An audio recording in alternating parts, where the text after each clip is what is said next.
us today. This is the 163rd regular meeting of the South Slough Reserve Management Commission. It is December 14th, 2022, and we are closing in on many holidays that people celebrate. So we're all very busy. I appreciate your time here today. And I appreciate all of you in the room. I'm sorry I couldn't make it. We had a big land board meeting in Salem yesterday, and it went quite a while. And then there were a couple of events I had to attend. So it wasn't in the cards for me to get in the car and drive to Coos Bay and Charleston this morning. So let's start with some introductions. Bree, I'm going to have you manage that in the room because I can't really see. I just see people at a table. I guess I can put my participant list on, but I'll just have you manage it and go around the room. Sure thing. A very powerful microphone. If you guys online have trouble hearing us, please drop a note in the chat and we can try to adjust. I think we'll start with commissioners.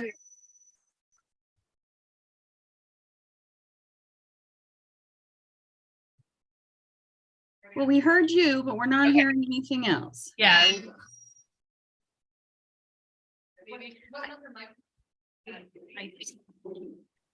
think what it is, we can only have one mic on it. Oh.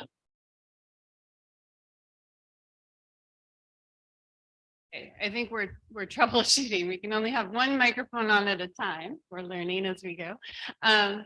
So I'll start with our commissioners. We do have several new folks. So yes, that's very exciting. I'm so sorry I'm not seeing them in person today, but promise it'll be the next meeting.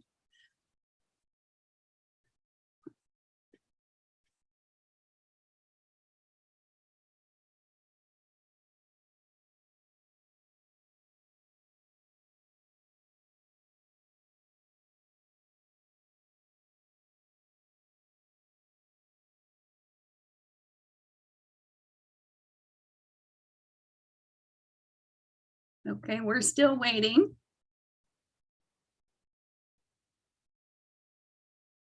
no, can you hear me? We can hear you now. Okay. Let's go ahead and we'll start with the folks in the room and hopefully keep our microphones working, and then I'll pass it to the folks online. So let's start at the end of our table. Jessica Quinlan. Jessica is our new public at large member on the commission. Do you want to share a little bit about yourself?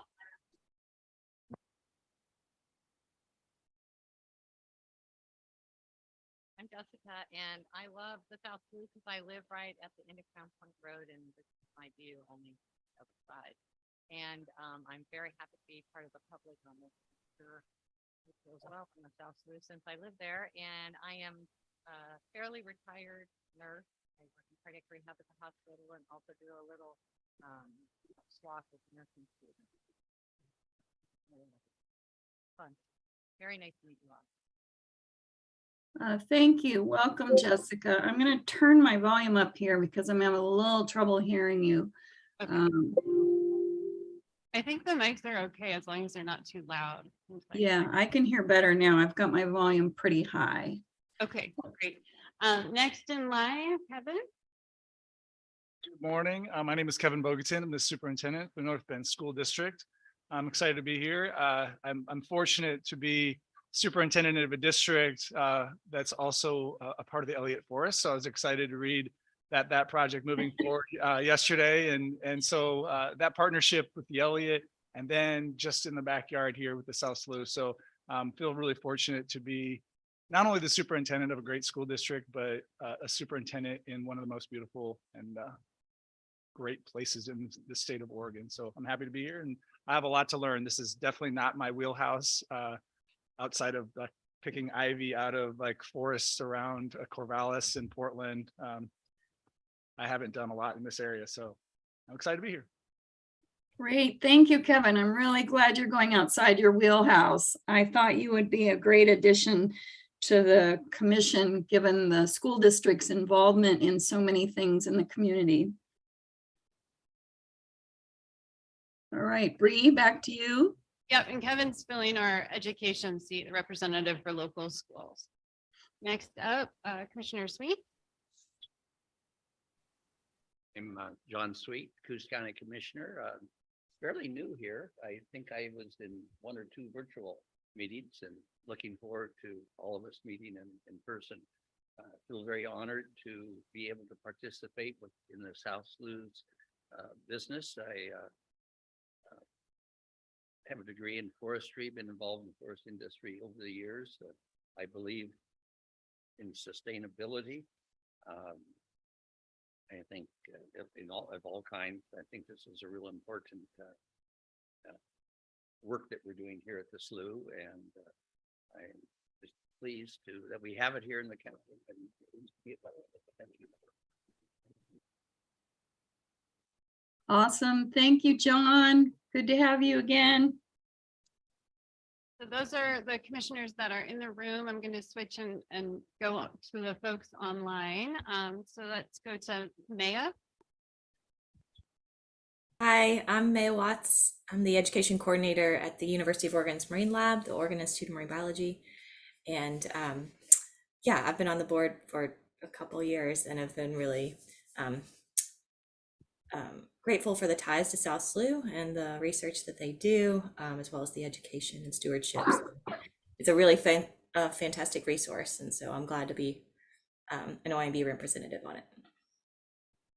Thank you, Maya. And you know what? I looked at the packet this morning. I had no time earlier this week as we prepared for the Big Elliott meeting yesterday, but they have done quite a bit of work on education and science and training. I'm really excited to hear the, excuse me, the information reports later on in the meeting.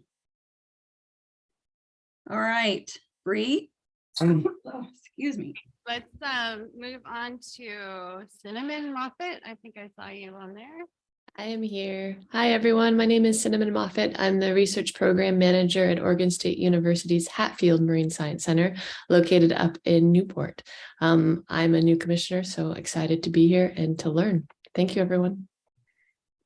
Yay, welcome. Thank you so much. Are you zooming in from Newport today? I am. Awesome. All right. Thanks. So let's move on to Laura Beth Barton, another new member. Good morning. I'm excited and very honored to be a member of this commission. I'm really looking forward to participating with all of you in the management of our lands there. I had hoped so much to be able to join you in person. I live only about 25 minutes away, but I have health issues now that I thought perhaps I shouldn't share with everybody. So I thank goodness for Zoom. It does have some wonderful benefits to it. I'm as well, I'm anxious to learn and to help in whatever way I can. I'm on the Coquel Indian Tribe Tribal Council and just recently appointed. So it's going to be a great trip for me. Thank you. Thank you so much, Laura Beth. We really appreciate having you. As some of you may or may not know, we have a rotating tribal seat, and it has been filled by the CT Klutsi tribe, and it was time to turn it over to the Coquel tribe. And we're just delighted to have you be a part of what we do here at the South SLU. I can tell you that I'm very proud of the staff at the South SLU. They do a lot of work with our local tribes to make sure that their voices are heard, and we respect cultural practices. So I think you're going to enjoy your time, and I hope your health improves. Oh, thank you. And I totally agree with you. I did a little research on it. And yes, there's an awful lot of interaction between the tribes and the estuary people. So, you know, that's marvelous. You know, certainly helps you. It certainly helps the tribes as well. Thank you. You're welcome. All right. I think we have 2 more folks to introduce. Bree. Yes. Chris Wall. Good morning, everyone, and good to meet those of you that are new to the commission. My name is Chris Wall. I work for NOAA's Office for Coastal Management. I'm based here in Oregon. I currently sit in Medford, Oregon, although I was previously in Portland area for about 10 years. I've been on the commission for quite a while representing NOAA. My office within NOAA, the Office for Coastal Management, is responsible for overseeing the National Estuarine Research Reserve System nationwide, as well as the coastal management programs nationwide. So we're any coastline around the whole country, including the Great Lakes and all the island territories that are part of the United States, have are part of our program and have staff like me in their regions and nearby.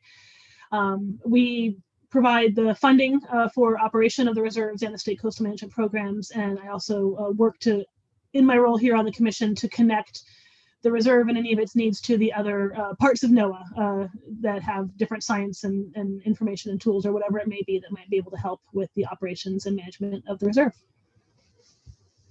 Thank you, Chris.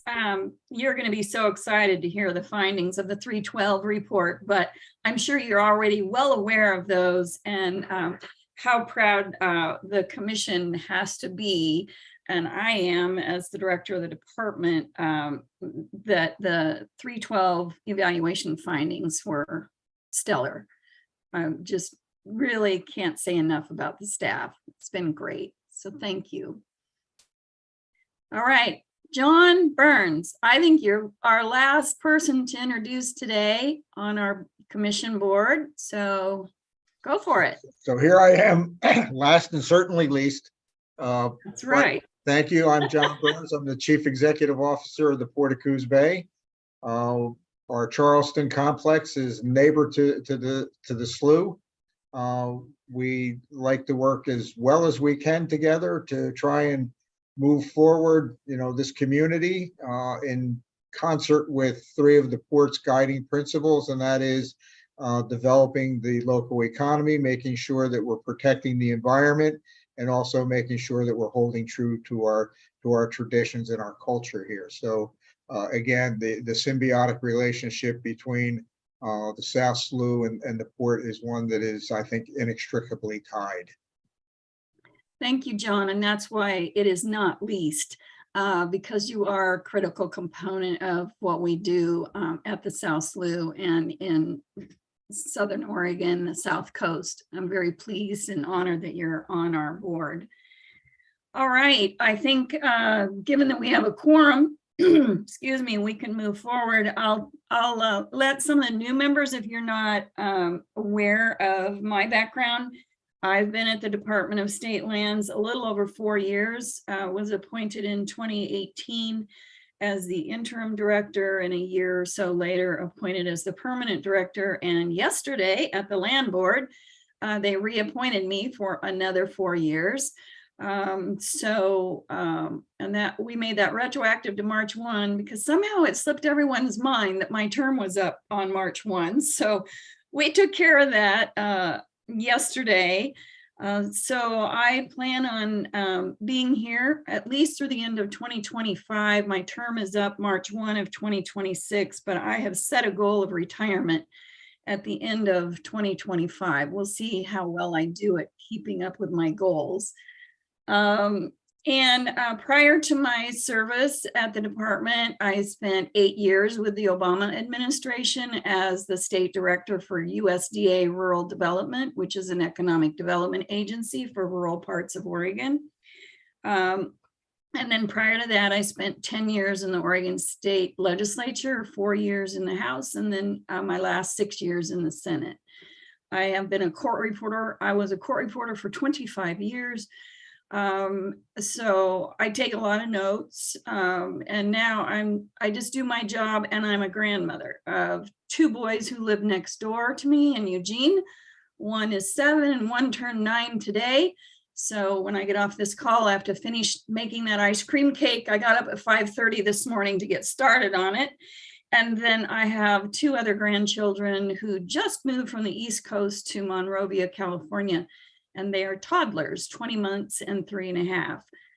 So it's a robust young family that we have, and we're all planning on going on vacation to Lake Tahoe after Christmas. And Lake Tahoe has recently been dumped with about 20 feet of snow, I think. It's just a whole lot of snow. So I'm a little bit concerned about that. I saw on the news reporter was standing waist deep in the snow and said schools were closed, power was out, and it will take people days to dig out of the snow. So we're hoping between now and the 28th, the snow melts. All right, so it's a real honor to have the South Slough Reserve Management Commission under our wing and South Slough. For some time, I would say, for those new members, I just want to let you know, there was an effort at some point along the way by some members of the land board to have the South Slough moved out of the jurisdiction of the Department of State Lands. It's here because the Oregon legislature put it here. But there were concerns about funding. It used to be funded by the general fund. That went away in the first recession Oregon had. And so now we're funded largely by grants and by the department. I undertook a 2-year study with Bree Yednock, the manager of the South Slough, to see about moving the South Slough's management to a university or some other option, because I was directed to look into that by the then land board, which has now changed since then. We undertook that work, and we made a presentation to the land board some time ago recommending that the South Slough stay within the Department of State Lands because it's a very good fit. We are, excuse me, we exist because when we became a state, Congress gave us 2 sections of land, and at one time we had several million acres. We're down to about 800,000, but it's for the benefit of the school children of the state. So the money we earn on the corpus goes to, the interest earnings go to the children of the state. So the South Slough fits quite nicely into the work that we've been charged to do, and the land board agreed with me. So there will be no more talk about moving South Slough out of the Department of State Lands. Also internally, our agency, our staff in Salem have retooled their work. We've assigned one of our communications officers to work closely with the South Slough to make sure that we can do the best that we can to advertise and make known the work that we do down here. You've got a great team. Deborah Rudd does a good job, and we like to make sure that we speak with one voice at the department, but speak with a voice that shows all of the various things that we do here at the Department of State Lands. And I think it has paid off wonderfully. We've had so much more media focused on the work that is done at the South Slough. And I think our entire department has seen more close connections with their colleagues here at the South Slough. So with that, we'll move into any public comment that we have signed up for today. Oh, no, we aren't. We have to review the minutes. That's next. Yesterday, I got out of sync too. So must be the scratchy throat from the cold my toddler grandchildren gifted to me a month ago that still leaves me with a scratchy throat. So we will review the minutes, and I'm sure that you've all had a chance to look at what Kathy has put together in your notebook and the fine minutes that she takes. So I would entertain a motion from a member of the Management Commission to approve the minutes from the 162nd regular meeting. So John Burns moves that we accept the minutes from the 162nd regular meeting. And is there a second to that motion? Second. A second by Ms. Maya Watts. And I keep saying your name wrong. Remind me, No worries. is it Maya? It's Maya. Yeah. That's what I thought. But it's spelled like Maya, and I don't know. even know this most of the time. Okay, well, we have a second by Maya Watts. And all those, let me see, is there any discussion about that? Hearing none, all those in favor say aye. Aye. Aye. Aye. Okay, I'm assuming, Bree, you're keeping track of that in the room? All right, unanimous consent for approval of the minutes. Hold on. Whoop, We're having a whoop. technical issue. Okay.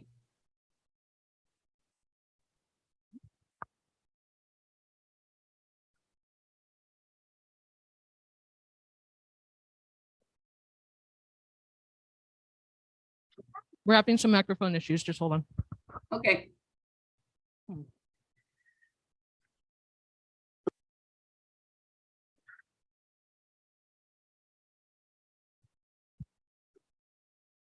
Hear me, Vicky? Yes. You hear me, Vicky? This is John. Yes, I can. I can.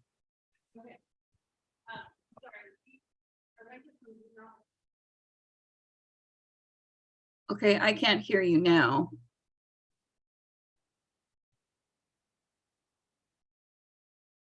Can you hear me? Yes. All right. I think our microphones are dying. We did not have any objections. Okay. All right, then I will bang my gavel again, and the minutes of the 162nd regular meeting of July 21, 2022 are approved as written. Okay, we'll move on to public comment. Bree, has anyone signed up to provide public comment today? Kathy? Has anyone signed up? Nope, we did not receive any requests for comment. All right, then, Vicky, yes. I don't mean to barge in here, but you didn't see my hand up. I just want to make a comment on the minutes as I read them. I'm sure they're correct. I just wanted to say that Chief Brainerd's comment about the Wasson Creek watershed being Coos property and not Coquille property in there is probably his opinion and for his tribe. It is not necessarily the same opinion that the Coquille tribe holds. I tried to get the information from the depths of the the libraries to find out exactly what the property was and what he meant by ownership. Tribes traditionally didn't own land, so I'm assuming he's thinking of something rather recent, and then why his tribe would name it after one of my relatives, I don't know. But I just wanted, I'm not starting a fight. I just want you to know that's his opinion, not ours. Okay, thank you, Laura Beth. I appreciate that. And the minutes did reflect what he said at the Yes. meeting. But I appreciate the thought that you put into clarifying your opinion about that. So I am certain that we will have further discussions along the way, as the Wasson Creek watershed project is going to be with us for a long time. So thank you so much. Yeah. I appreciate that. All right, no public comment, so we'll move into old business. And if I don't see your hand, do speak up, because I'm trying to watch the screen and my agenda at the same time. So thank you for helping me out. Old business, we'll start out with that wonderful 312 evaluation findings, and it goes on for several pages in your packet. I have read it at length, and I'm so excited by the results. So Bree, are you going to be responsible for this item? Yes. Yeah. Okay. So I do have a PowerPoint, a very brief PowerPoint with a few slides just to highlight some of the findings. And I'll start, while that's being loaded, I'll just share kind of the background for folks, because it's old business. We have talked about this with the commission at previous meetings and shared updates along the way, and some commissioners participated in the process. So for the new folks, I'll note that this evaluation is a requirement under Section 312 of the Coastal Zone Management Act. That's why it's called a 312 evaluation. It's not 312 top items. So it's Section 312 of the Coastal Zone Management Act, and that's the federal legislation that created the National Estuarine Research Reserve System. And part of that requires that NOAA conduct periodic evaluations of every federally recognized reserve. So the evaluation period covers approximately September 2015 to August 2002. And you can go ahead and go to the next slide. This is kind of the overview of the process. It's quite extensive, requires a lot of work. Staff did a phenomenal job pulling all this information together. But the process includes a stakeholder survey, which was sent to about 80 participants, 80 partners and tribal representatives. We held a virtual public meeting on April 12th. We also led a week-long series of stakeholder meetings. And this was an opportunity for staff to work with partners and stakeholders and highlight the work that we've done across programs related to climate resilience. So there were sessions on the internship program, on education and outreach, on tribal engagement, and on partnerships. The process also includes consultation. So NOAA spoke with federal, state, and local partners, as well as tribal members. And then there was consideration of written public comments, and those are all included in your packet. So the findings include accomplishments, so highlighting the success that the reserve has achieved over this reporting period, as well as recommendations that are non-mandatory. And I'll note that a 312 evaluation can include mandatory, they're called necessary actions, and this evaluation did not have any of those. So that's good news. Before we get into the accomplishments, I just want to highlight the survey, and just keeping it high level because the whole survey and the results are included in your packet starting on page 45. But essentially 63 responses were received, and the reserve received a 98.3% overall satisfaction rating. So folks think we're doing pretty good. Next slide. So I'll just briefly touch on the accomplishments. There were 8 that were highlighted in the report. The first is, as Chair Walker was describing, we completed a thorough and comprehensive analysis of a state partner, of potentially an alternate state partner. And the conclusion, as Chair Walker mentioned, is that DSL remains the best host site for the reserve. Another accomplishment was wrapped up in all the legislative approvals and work that the agency did with the South Slough. We received approval for 2 permanent positions. One is our GIS specialist, and the other is our educational or seasonal educational specialist. And then another part of the legislative work that was done, we're really excited in this time period to pass or to introduce and have Senate Bill 126 be passed. And this is the bill that allows us to include all of the lands that we've acquired since 2008, to include those lands in our boundary, which we will be going through that process soon. I'll provide more information on that later. Another accomplishment was our volunteer program, our incredibly strong and meaningful volunteer program that averages about 4,600 volunteer hours per year. Deborah Rudd is the coordinator for that program.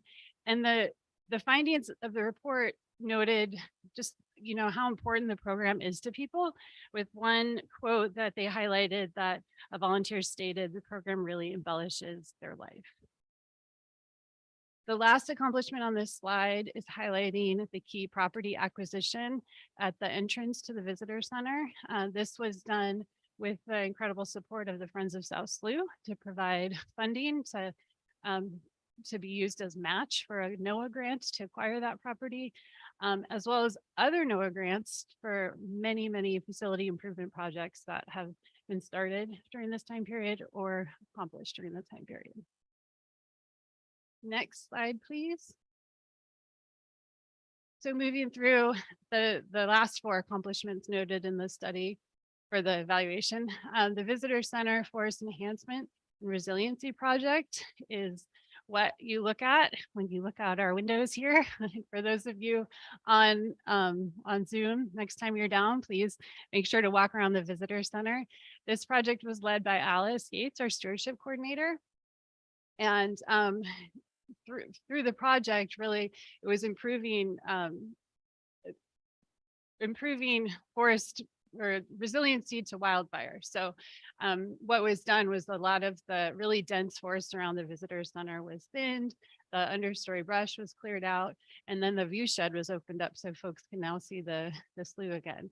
A big part of this project was donating the logs that were thinned, some Port Orford cedar logs, to the tribes for tribal traditional purposes. And that kind of leads into that next accomplishment. NOAA noted that the reserve continues to maintain strong tribal coordination and collaboration across all of our programs. So the research team, stewardship team, education team are working very closely with the tribes. Next accomplishment is an improvement in our internship program. This was work that was done with DSL Salem, with our reserve management, with the Friends of South Slough, to establish a state level internship program so that applicants can apply through the state and receive higher levels of compensation. And this really is just fabulous. This brings the stipend levels higher to more cost of living level, and it really opens up internship opportunities to a wider range of people. The last accomplishment I'll note is I'll actually quote straight from the evaluation that South Slough Reserve is to be commended for its leadership convening groups such as the Partnership for Coastal Watersheds and the Eelgrass Partnership. So Jenny Schmidt coordinates the Partnership for Coastal Watersheds. Allie Helms coordinates our Eelgrass working or partnership group with folks all along the West Coast.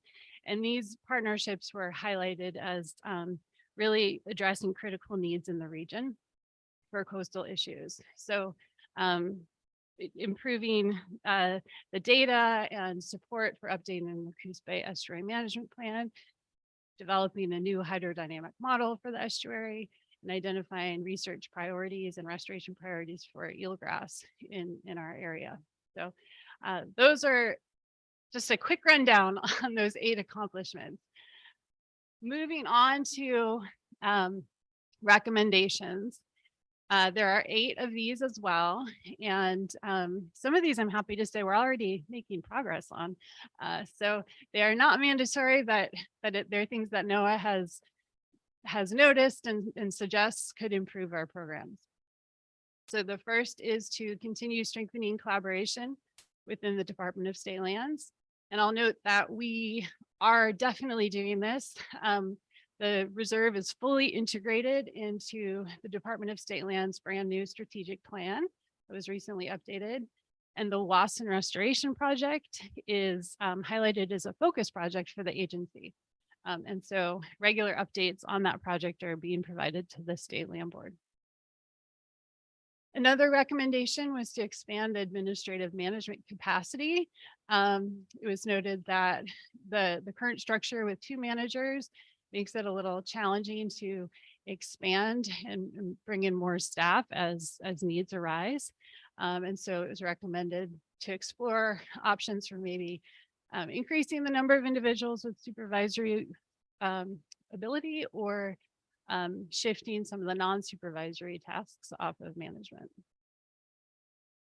Another expansion that was recommended is expanding the capacity of our stewardship program. Right now, that is really Alice Yates as our stewardship coordinator. She does work a lot with our facilities staff. They provide incredible support as well as volunteers. But with some larger initiatives coming forward, like the Loss and Restoration Project, NOAA noted that we could benefit by having additional capacity in our stewardship program. Next is implementing coastal trainings that support cross-reserve initiatives. This is really something we've started to do as well with Sabra Comet, our newest coastal training program coordinator, has been really integrating a little bit more closely with our research and our stewardship teams to develop trainings that are meeting the needs of what our staff are noticing across partners. Next slide, please. So these are the last 4 recommendations. The first one on this slide is to pursue strategies to reduce illegal activities and public use impacts. This is something we've talked a lot about in recent meetings, and I'll provide an update for you all on this. The second one here is investing in replacement housing for yurts at Spruce Ranch. Our yurts were noted to be, well, Spruce Ranch, the whole was noted among the community as being really important for providing short-term, well, longish term, summer type housing for our partners and for interns. And our yurts are definitely nearing the end of their life. So we'll be looking to you know, options for replacing those, as is also recommended by NOAA. NOAA noted that we've been making great strides towards increasing diversity, equity, and inclusion. We have a diversity, equity, inclusion committee within the reserve, as well as several members of our staff are working on different similar type committees within the agency, Department of State Lands, and across the reserve system. So NOAA's recommendation is just to continue that work to work towards increasing diversity, equity, and inclusion. And then finally, the recommendation to explore collaborative strategic planning with the Friends of South Slough. So it was noted that, you know, working together with the Friends group to kind of explore those strategic initiatives we could work forward on together, and identifying clearer roles of what might be best for the Friends group to take on and what might be best for the reserve to take on. So that is, in a nutshell, the findings of our 312 evaluation.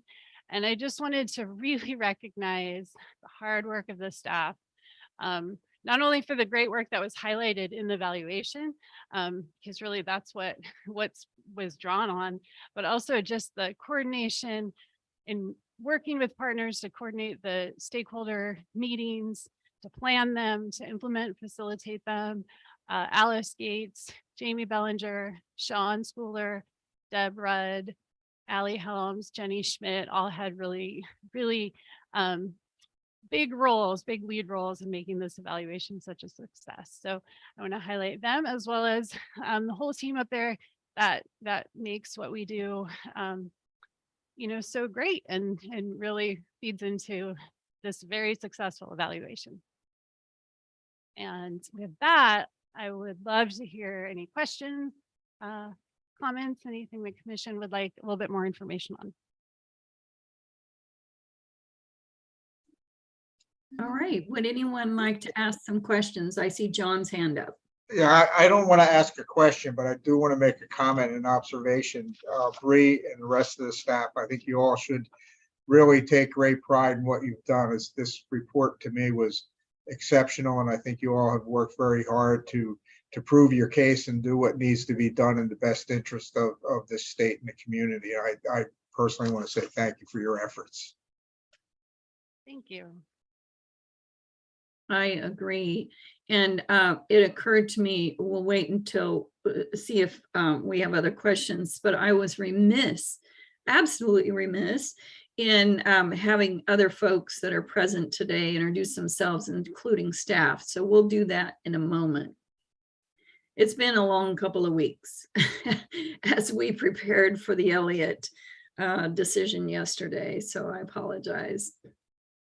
Are there any comments from folks in the room? I can't tell, Bree. Nope, we do not have any comments from the room. Okay, anyone else online? I don't see any hands up. I think John spoke for us very eloquently about how we feel. So we hope to keep improving on those things that NOAA's recommended that we should make improvement on.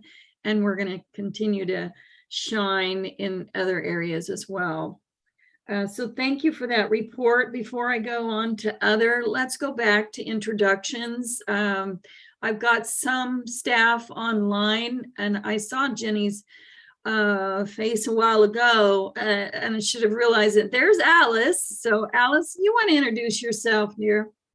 Sure. Alice Yates, I'm the stewardship coordinator here at the Reserve. It's great to be here.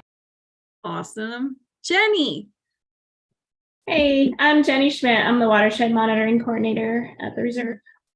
Thank you. And Adam, I see your little square. I don't see you. Can you pipe in? All right, maybe he stepped out for a moment. So I think that's all of us online. So let's go to the room there, Bree. Can you have staff and folks present introduce themselves? Yes, definitely. Saber has a microphone, so I think the easiest way is for her to pass that around and folks can introduce themselves so everyone can hear. Okay. This is Saber Comet, Coastal Training Program Coordinator at the Reserve. And it looks like you're IT today too. Deborah Rudd, Public Involvement Coordinator, South Slough Reserve. Jonathan Forth, Maintenance Assistant. Mike Allman, Maintenance Foreman. Sean Schooler, I'm the Research Coordinator. Jeannie Standley, Friends of South Slough. Christine Moffett, Friends of South Slough.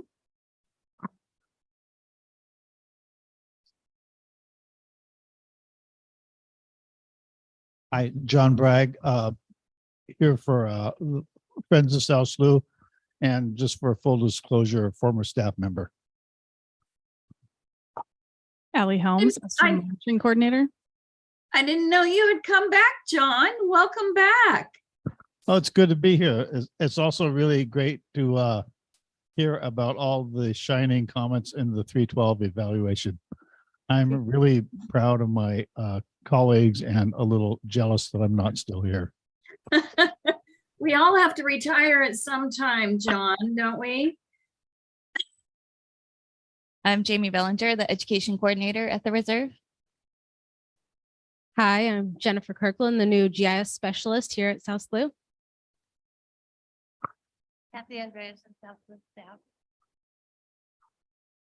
Colleen Walker, Research Intern at South Slough.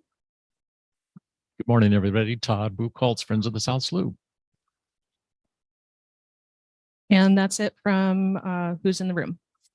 Oh, great. Hey, sorry, this is Adam DeMarzo, South Slough Science Staff. I think I missed it the first time. You did. Thank you, Adam. When you're on Teams, you have a bubble. When you're in Zoom, we have squares. And let's see, Rebecca did not introduce herself, and neither did Ed. Ed is behind the IT curtain. Ed, are you nearby?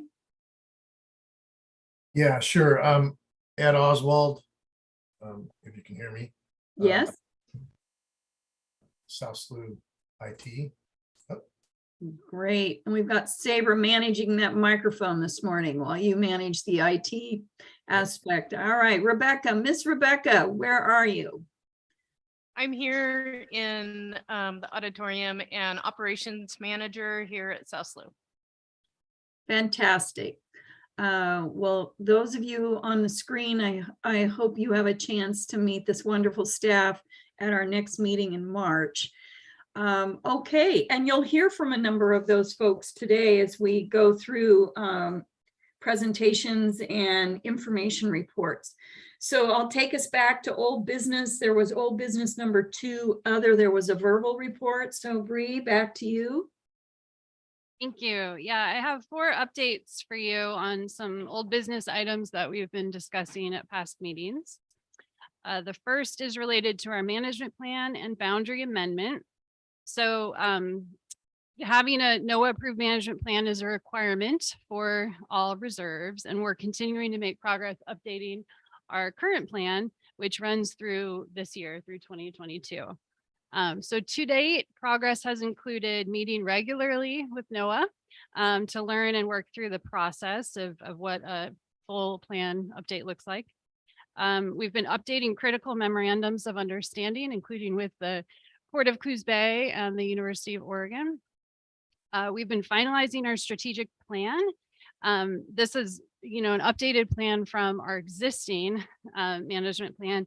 And the strategic plan is really the core chapter of the management plan. It includes all of our management priority issues, our goals, actions, and objectives that'll guide our work through the life of the new plan. We sent out surveys in November to past and present commissioners. So you've all probably received a survey with our strategic plan to provide input. That survey was also sent to tribes, partners, and other stakeholders. And so it's really just a way to check and see if we're heading in the right direction, if we're addressing the management issues and concerns that our partners and stakeholders are seeing as well. Along with that, we've been updating drafts of all of our required chapters.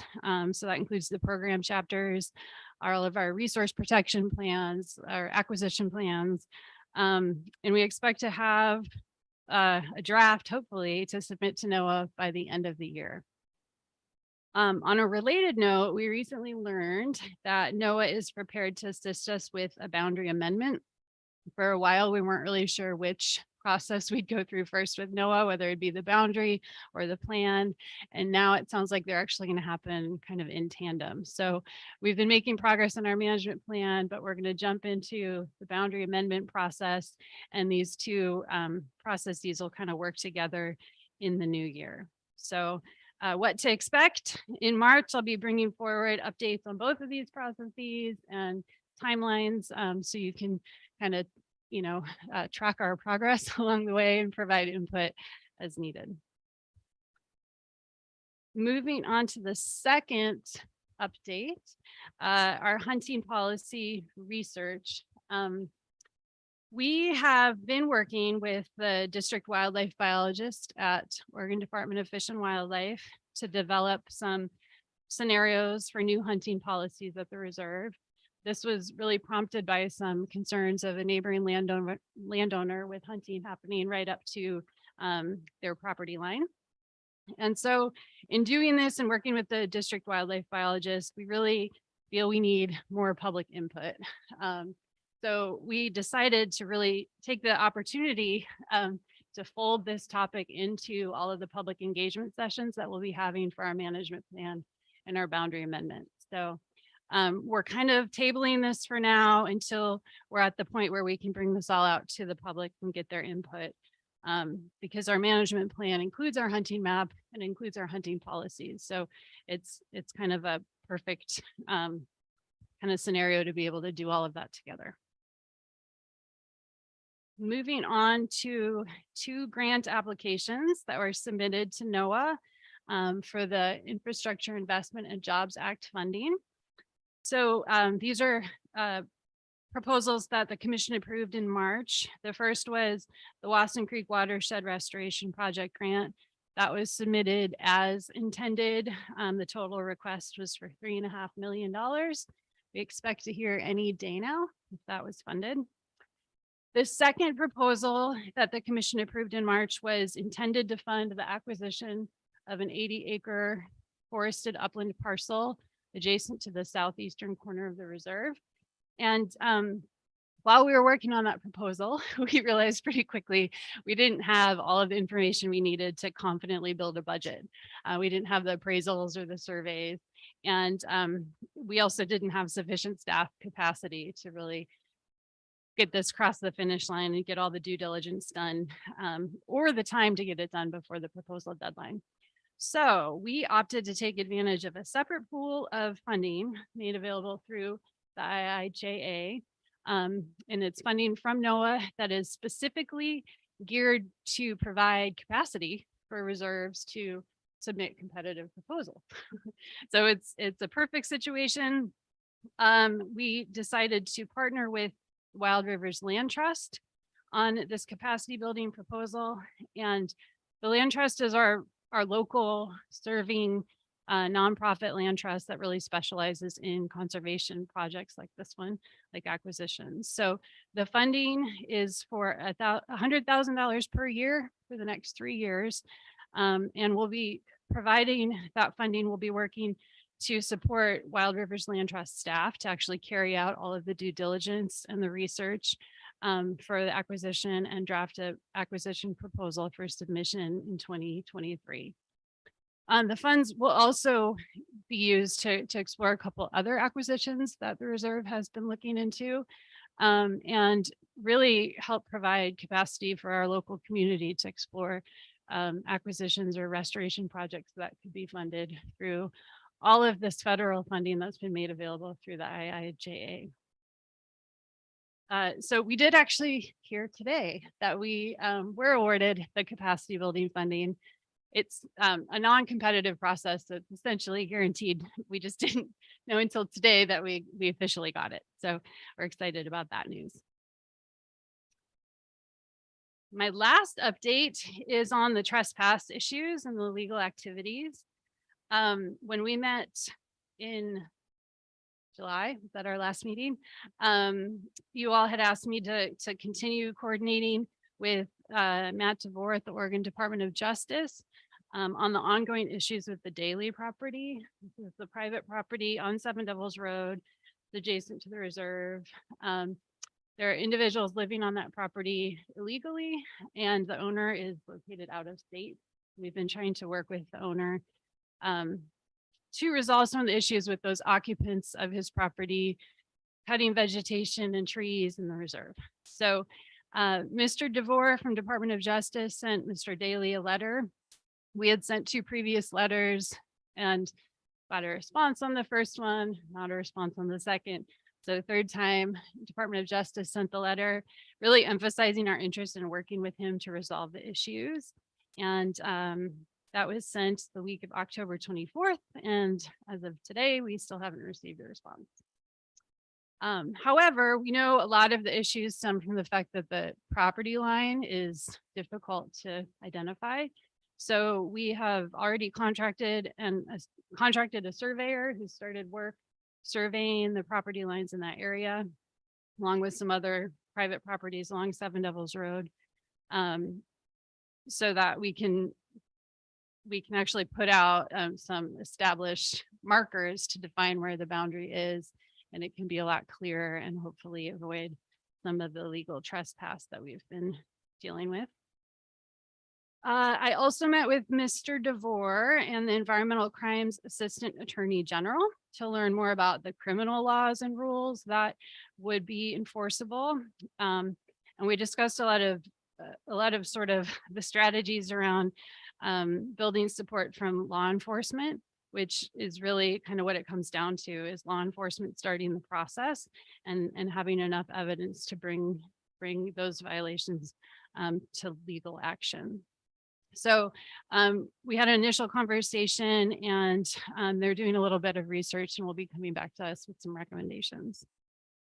And then finally, I communicated with Commissioner Sweet on this issue and later met with the Coos County Forester to discuss ideas that the county's been exploring to reduce illegal activity. And this is not something we're alone in. Our neighbors are experiencing the same issues we are.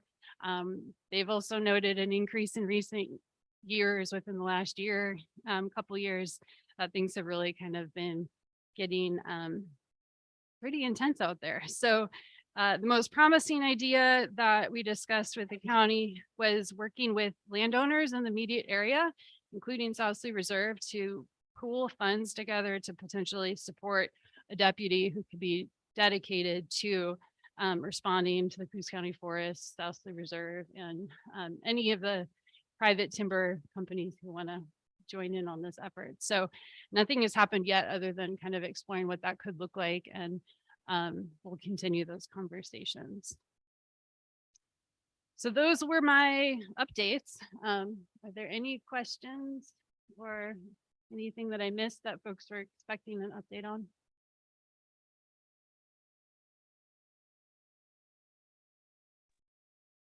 I'm not seeing anything online. Thank you for that very detailed report. I appreciate it, Bree. It sounds like we're making some progress. I'm disappointed we have not yet heard from Mr. Daly.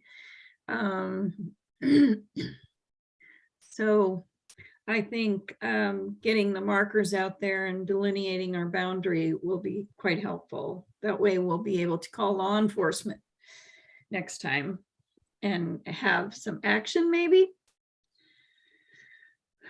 Okay, if there's nothing else under old business, we'll move on to new business and presentations. I'm pretty excited about what we have today. We have a marbled murrelet management plan presentation. We do have to, I think it was the Oregon Department of Fish and Wildlife is requiring us to do marbled murrelet plans for all of the Department of State Lands property, which includes the Elliott, but we're already doing that under our habitat conservation plan that is currently out for public review. But we do have lands on the South Slough that needed a marbled murrelet plan. So Bree, who's going to present on this issue? We have Alice. She'll be providing a verbal report out on this. I also wanted to just note in this section, we do have a presentation by Taylor Dodrell. She'll be joining us at 11 a.m. So if we'll just sort of see where we are at 11, if she's here, if we need to jump to another agenda item until she's with us. Okay, we can do that. Okay. Yeah, I just have a quick verbal introduction to what's going on, just to kind of get everyone up to speed. It certainly won't take half an hour, so we might have to switch things around with that presentation. So Chair Walker already mentioned this, but I thought I'd just go through why we're doing a marbled murrelet plan. So in July 2021, the Oregon Fish and Wildlife Commission voted to uplist the marbled murrelet from threatened to endangered under the Oregon Endangered Species Act. So this uplisting decision requires state agencies that own, manage, or lease property and whose lands could play a role in marbled murrelet conservation follow the survival guidelines until they develop an endangered species management plan specific to their lands.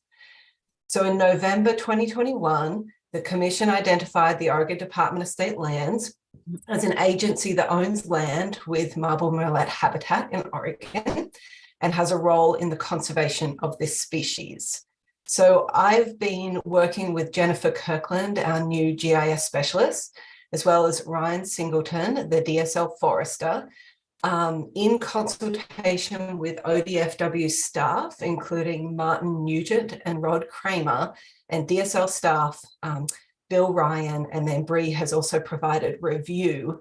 So to develop the overall DSL plan in which South Slough's plan will be housed. So we made the decision that South Slough won't have a standalone plan. It will be along with the other different land classes that DSL owns or manages, including the Elliott and other forested lands. So the South Slough portion of the plan draws from existing management plans, such as the South Slough Management Plan, which, as Bree said, we're currently revising at this stage, but we have had one in place for many years. So it's drawing from information from that. It's also drawing from our South Slough Upper Watershed Restoration Action Plan, which was completed in 2009. And at that point, we specifically called out marbled murrelet as being really important, that South Slough has a role to play in its conservation, and highlighted some of the actions that we can take to help that conservation. It also draws from the Wasson Creek Restoration Plan, specifically the Uplands Plan, in which we are looking to do some restoration thinning, which will put our forests on a trajectory that will go from really dense forests with poor branch development to more suitable habitat over time. And that's the intent of that restoration. So for those of you who maybe are not that familiar with marbled murrelet, I probably should have started with this, but this is an ocean bird. It feeds in the nearshore waters. A lot of the fish species in the nearshore waters benefited from the estuary, the eelgrass, the salt marsh that we have. And then it also comes to shore to nest in old growth forests, trees with large branches and certain characteristics that make it suitable for laying its eggs and nesting here. So South Slough plays a really key role in both that forage food in the estuary and the nesting sites in the forest. However, a lot of our forests are not they're not old growth, and so there's a lot of area here that's not currently suitable, but by protecting them and doing restoration actions, we're hoping to improve that. So going back to, the plan that we're putting together draws from existing plans as well as our OARs and our rules and policies and regulations that are already in place, such as, we can't cut trees unless we come to the Commission for approval, and other restrictions that are already in place to protect them. So we have put together kind of a rough draft at this stage, and we submitted it to ODFW representatives that we've been working with around a week or so ago, and we're waiting on comments. And then the plan is due to the Wildlife Commission on January 16th. The Commission will then review the plan and presumably provide feedback and revisions. The final plan is due July 1st, 2023. So the plan that we're putting forward doesn't have any new or changes to the way that we do things at South Slough, because we are already protecting endangered species. We're already working on restoration and working towards it.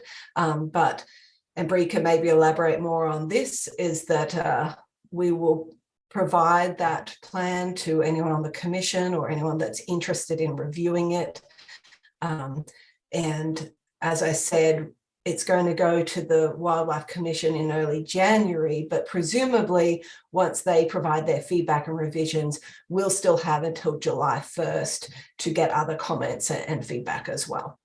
So Bree, if you wanted to add anything on that or open up to questions. I think that was a really great summary. If the Commission is interested in reviewing, please reach out to me and we can make sure that that happens. But we are just moving towards the kind of mandate that the state has given us, and we're in the midst and we'll be meeting the deadline for that process. Thank you. Room. I have a question. Can you hear me, Vicki? Yes, I can, John. I'm putting on my South Slough hat. Okay, and this is, let's identify yourself for those of I'm us. John Sweet, Coos County Commissioner, Thank you, member John. of the South Slough Management Commission. Putting on my South Slough hat, I have some concerns about the time that the South Slough staff and the expenses that we will have to come up with in order to respond to this uplisting. The numbers I have indicate that the murrelet population is pretty healthy here on the South Coast. The Oregon Department of Fish and Wildlife has what they call statistically relevant data that show that the murrelet has increased an average of 2% per year in population for 19 years. Now, if that's, I don't know whether that's compounded or that's an average, but if it were compounded, that would be a significant increase over 40 years. The population would have doubled. So the murrelet doesn't seem to be endangered here on the South Coast. There are parts of the Oregon coast where it's not as prevalent as it is here. Another condition besides population up to the requirements of uplisting is that the habitat be endangered. there's over 3 million acres of forest land along the coast of Oregon that had been set aside for habitat. A lot of it here on the South Coast. So it concerns me a bit that we are participating, we as the South Slough Reserve are spending time and money, and we're not part of the problem. And yet we've been thrown in with the rest of the state lands as part of the problem.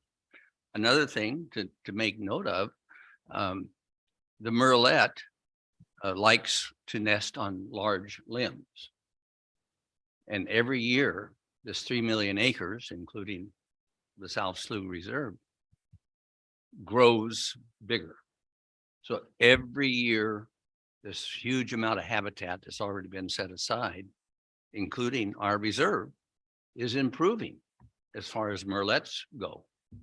And yet, we're still having to contribute resources of one form or another to the plan that's required by ODF and W for species they uplist to endangered. End of rant. Well, John, I appreciate those comments. Let me say that as another state agency, I cannot say no to the direction of the ODFW Commission. We are required to do what we're required to do. What I hope to get out of this is to show what you've just talked about, that the lands we have on the South Coast we have habitat, we have seen an increase in marble murrelet, and excuse me, to me, that's also valuable information for the commission in their consideration of later delisting it in certain areas or not. But I do think it's information that's going to be important for the public to understand about what we have been doing here on the South Coast. Yeah, I'd like to echo that, Chair Walker, and say that the way that we are approaching the South Slough portion of this plan is it's pretty straightforward for us because we are playing an active conservation role. And so we are highlighting that essentially in our plan. I also see some benefits of this to the South Slough as an education opportunity and an outreach opportunity of the benefits that South Slough may play in this species. I also see it as a benefit to some of the forest restoration work that we are hopefully doing. We're waiting on that funding. We're working towards US Fish and Wildlife Service have already provided some funding for us to do some forest restoration work. And I think this highlight of South Slough's role in its conservation will, I think, benefit the reserve in terms of that sort of public understanding of what we do, as well as hopefully, strengthen our funding applications to bring work into this area, to work in our forests and improve them. And a lot of our forests are really not suitable for murrelet nesting, and we're really hoping that active restoration will speed up the process in which those limbs develop and that we can contribute more. Well said, Alice. Thank you. So all these are valuable comments. And I just wanted to also emphasize too, and that hopefully this helps allay your concern, Commissioner Sweet, is that this is consistent with our mission and it's consistent with the management policy that's already defined in statute. I believe Kathy sent out packets with our statutes and our rules so that you all have the authorities and our management policy available. So protecting the ecosystem processes of the reserve from uses within and beyond its boundaries is fully consistent with this. And a lot of, as Alice mentioned, the plan itself is drawn from other resources we already have, and it's folded into the work we're already planning to do. So it actually will kind of complement the work that we're doing more than taking resources from our staff. Okay, John, does that help alleviate some of your concerns? Little bit. Okay, thank you. All right, any other comments about the marbled murrelet management plan?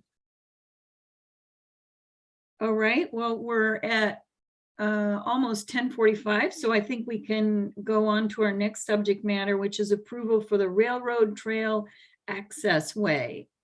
Who will be presenting that? That's actually an action item, so members, yeah, we're going to wake you up and have you vote this morning. So Bree?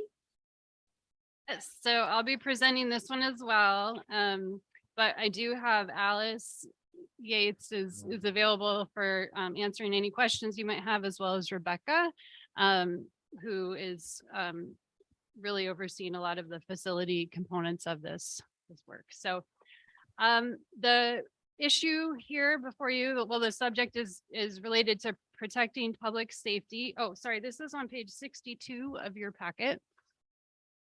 Yep.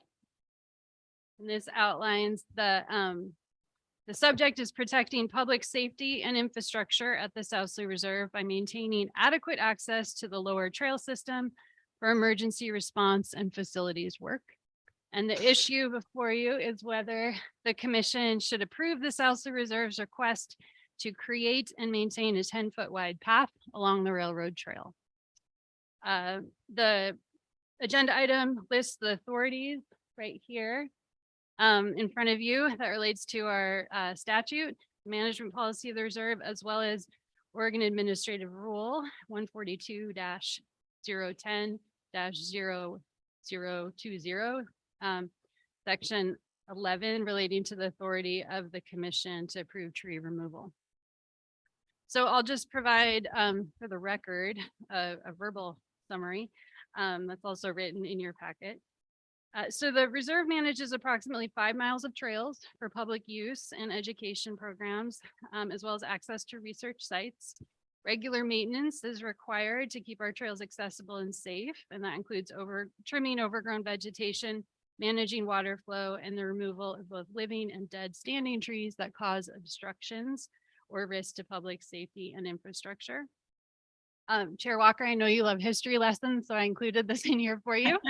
The 0.4 mile railroad trail is the former location of a railroad that was used to move logs from the uplands to the shores of the South Slough, where they would then be floated out with the outgoing tide to Charleston. So today, the railroad trail is a wide, straight, and relatively flat trail that is regularly hiked by high school groups and visitors, and it's used by facilities staff to transport materials for trail improvement work. It's also been used on occasion during unfortunate emergencies, where luckily we have this access so we can quickly transport visitors back to the parking area. The reserve is in the final stages of completing trail upgrades to the lower trail system with funds from a recent procurement, acquisition, and construction grant, or a PAC grant from NOAA. The remaining tasks will include, remaining tasks happen where the railroad trail intersects the tunnel trail. And so the work that needs to be completed there is the installation of 2 new education platforms, as well as the replacement of 5 education platforms and 2 non-functioning outhouse restrooms. These are wooden platforms that are just at the end of their life. And so we have the funding from NOAA to replace those and support all of the great education activities in that area.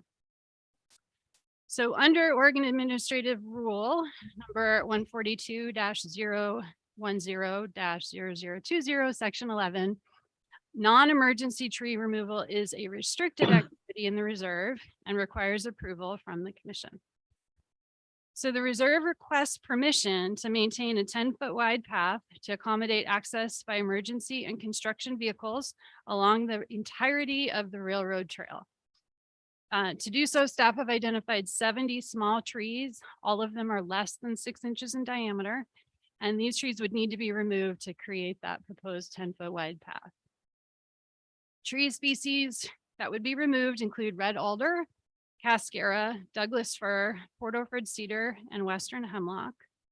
All of the trees have been reviewed by reserve staff and documented in our data collection app. And that's the approved process that the commission approved in December of 2021.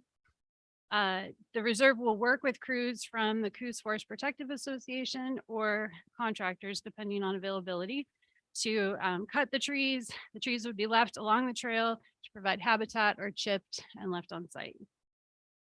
All of the trees are within areas that have been previously approved for soil disturbance using hand tools by the tribal historic preservation officers at the Coquel Indian Tribe and the Confederated Tribes of the Coos Lower Umpqua and Siuslaw Indians. And the Reserve Stewardship Coordinator, Alice Gates, has confirmed that none of the trees proposed for removal have cultural significance to the tribes. So I did add a note in here that while we were preparing this agenda item, it became very clear to us that we did not have a definition of a tree. Most of these are less than 6 inches in diameter. And so there was debate as to whether these needed to be brought to the commission. So we wanted to formalize our thinking here. And so Alice Gates worked with some of her forestry partners and really came up with this definition for us to use. So the United States Forest Service in their Forest Inventory and Analysis National Core Field Guide defines trees as being greater than 5 inches in diameter, inclusive of the outside bark. That same field guide defines saplings as being between 1 and 5 inches in diameter and seedlings as less than 1 inch in diameter. So we know that most of these trees are I should use trees in quotes. Most of what we're requesting to remove are considered saplings. So that brings us to our recommendation.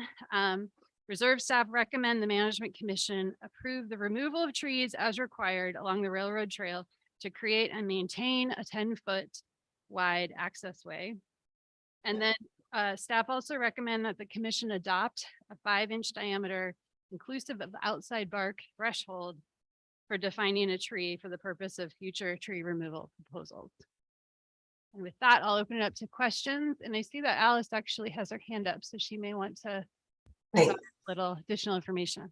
Yeah, I just wanted to clarify the way that you said it is none of the trees had cultural significance. And I just wanted to clarify that these tree species most certainly do have cultural significance, but the individual trees themselves have not been identified as being of concern for removal in this area by my conversations with the tribal historic preservation officers, and not that the trees themselves as a species are not significant. I just wanted to clarify that. You, that's an important clarification. Are there any questions? So we're being asked to, John Sweet, County Commissioner, we're being asked to make 2 recommendations. Yes, John, I noticed that we'll be taking for a 2. sapling. Yeah, we'll be taking 2 votes here. Should we take that one first? Yeah, you want to take the one about the 5-inch diameter first? Yes, I would move that we adopt the staff's recommendation, definition of trees, saplings, and what else? Seedlings. Is that right? Yeah, adopt a 5-inch diameter rule inclusive of outside bark as the threshold for defining a tree for the purpose of future tree removal proposals. Well, if we limit to that, we won't be able to remove saplings because. Well, to clarify, really it's the definition of a tree. We do have the authority to remove brush and smaller, stemmed vegetation along the trails. We do that regularly to maintain that. So it's just the definition of what we're calling a tree, so we know what we need to bring to the commission for future approvals. All right. So it means that we will not bring a request to remove saplings. to the commission. We will only bring to the commission anything above 5 inches in diameter as a tree is what we're looking for. I'll restate my motion. I move that we approve the staff's recommendation regarding what's a tree and what's not. I'll second that. Thank you both. John Sweet made the motion and Laura Beth Barton seconded the motion. Any discussion on that? I will indicate that I can talk to department staff, and the next time we open up our administrative rules, we can add the definition of a tree. I had to chuckle about that because we all know what a tree is, but when you think about it, as the way you explained it, I guess we didn't know what a tree was, or at least I didn't, that technically you call them saplings, and seedlings. So we can do that next time we change the administrative rules, but I'm not in a hurry to do that. We'll just do that in due course. And this, I believe this motion, this recommendation and approval of this recommendation, if it's so approved, will work just fine for us. Any other comments or questions? All right, we have a motion on the floor then that has been seconded, that we adopt the staff's recommendation to adopt a 5-inch diameter inclusive of outside bark as the threshold for defining a tree for the purpose of future tree removal proposals. All those in favor say aye. Aye. Aye. Aye. And I myself, so that motion is approved. John, do you want to make the second one? Thank you. Yes, again, John Sweet, Coos County Commissioner. I move we approve the staff's recommendation regarding removal of trees along railroad trail to create and maintain a 10-foot wide access way. All right, is there a second on that? I'll second. All right, thank you, Laura Beth. Any discussion? Okay, I think Bree did a great job of outlining the problem and what we're going to do about it, and the staff recommendation looks good. Hearing no discussion then, I'll take a vote on the staff's recommendation that the Management Commission approve the removal of trees as required along the railroad trail to create and maintain a 10-foot wide accessway. And that motion has been made and seconded. All those in favor say aye. Aye. Aye. And aye for myself. That motion passes. Thank you both, or thank all of you. Vicki, this is John again. I have another question regarding safety. Can we talk about that on this trail? On this related to this trail, sure. Yes. What is our signage like down there?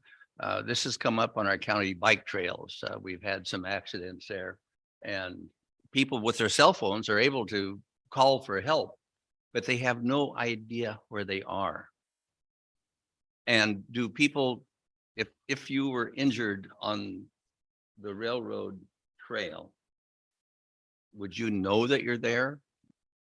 Or would you just say, I'm on a trail in South Slough, and then the responders would have to try to figure out where in the name of heaven that was? So if we don't have signage while we're at this, it might be something to consider. This is Rebecca, Operations Manager, and this is something that over the last probably 3 to 4 years, maybe a little bit longer, that we have really expanded on signage, verification where people are on the trails. One of the upgrades that we did to our trails map, as well as signage out on the trails, I believe it was 2 or 3 years ago, is we started putting a numbering system into place for all of our bridges and pathways, so that and actually what prompted this was there was a summer where we had 2 different situations where people were injured out on the trail. They finally got cell phone service to get out, or contacted someone on the trail that passed them, and they did not know where they were at. And so we really kind of started looking at how do we, one of the biggest problems with our trail system is there's not a lot of cell service out there. So trying to figure out how we can assist the public in locating themselves. And what we did was we started a numbering and initial system for all of the bridges, because the majority of our trails have, other than Railroad, that's one that doesn't have any bridges on it. We could identify them. For example, like Hidden Creek Trail has several bridges, and we put in signage as well as marks on our trail map, identifying like Hidden Creek Bridge 1 is H1. And there's small signs by the bridges that indicate where you're at. And those also match the trail markers as well. And that has helped significantly in trying to allow the public where they're at. When a member of the public enters a new trail system, there is signage at both ends, at the beginning and the end.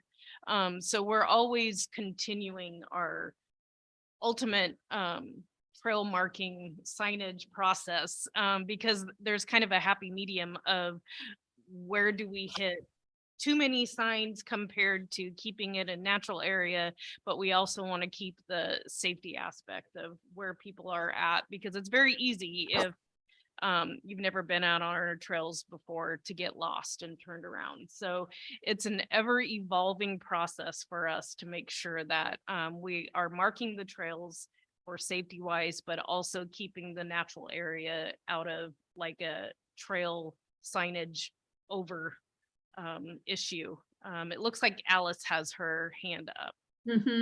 I see that. Yeah, thank you. I just wanted to state, in addition to signs on the ground, we recently updated our trail map, and there's a geo-referenced copy of that available on our website so that visitors can download it onto apps such as Avenza, which doesn't require cell service in remote areas to keep track of where they are. So that's something that we're also trying to promote. This is a great conversation. Thank you for raising the issue, John.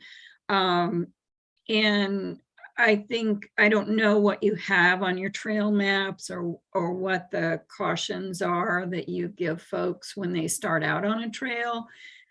Maybe as they enter the reserve, there can be a sign that says, please note which trail you are on, the number of the trail that you're on. So in case you get lost, you know where you're at. I mean, something to educate people and remind them to be aware of their surroundings, because I agree with John. You can get lost. You're just having a great time hiking trails at the South Slough, and all of a sudden you have no idea where you ended up. You could be in the trees, you could be near the water, you could be somewhere, and then the tide comes in. So those are all really great suggestions, and I appreciate that staff has already taken the lead on that. Vicki, this is Rebecca again. I have one more comment. So in the PAC grant that we have to update our trail systems right now, one of the other things that we did was make sure that we had updated maps at all of our trailheads. So those have been installed at the new kiosk areas at each of our trailhead areas as well. And that references where you're at, the names of all the trails, and it matches back to our trail maps, which are more portable, as well as the geo-reference data that Alice referenced earlier as well. Well, great. Thank you. John, does that make you feel a little better? Impressed with the work that's already been done. It was great. Yeah, well, thank you for bringing that question forward. I think that's a really good thing to talk about. All right, if we have no other comments on that, we can conclude that item and move on to item 3, and it's 11:01 according to my computer clock. The presentation by Taylor Dodrill. And is Taylor available? Well, there is Taylor, magically appears on our screen. I Sean, do you want to provide an introduction for Taylor? Just to kind of set the stage, and then we can get Taylor's presentation loaded up. That's a great idea. Thank you. Yeah, well, Taylor is our first Margaret A. Davidson Fellow. She's been working on harmful algal blooms in the reserve for several years now, and also makes some great connections with the tribes of the area. And this is her a bit of a summary of what she's learned over that time. So yeah, thanks, Taylor. Take it away. All right, I'm going to go ahead and share my screen.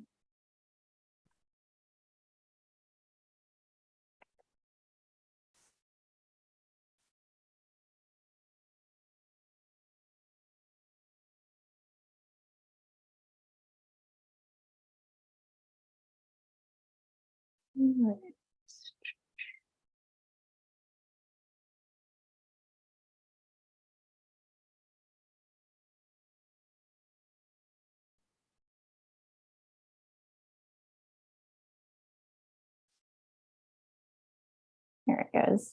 All right, are you all able to see that and hear me? Cool, okay. All right, so thanks for the introduction, Sean. Appreciate that. Yeah, so I'm the Davidson Fellow for the 2020 to 2022 cohort. And I'm just gonna share a little bit about what I've been working on over the last couple of years with regard to harmful algal bloom monitoring. And I just wanted to start off by saying that, yeah, none of this work could have been possible without the Davidson Fellowship and the support that that provided to me.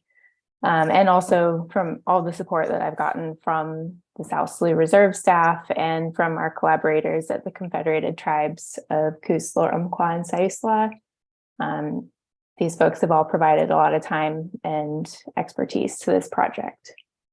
So I'm just going to give a little bit of background about what it is that I do. So I study phytoplankton, which are also sometimes known as algae, and these are essentially just microscopic organisms that photosynthesize.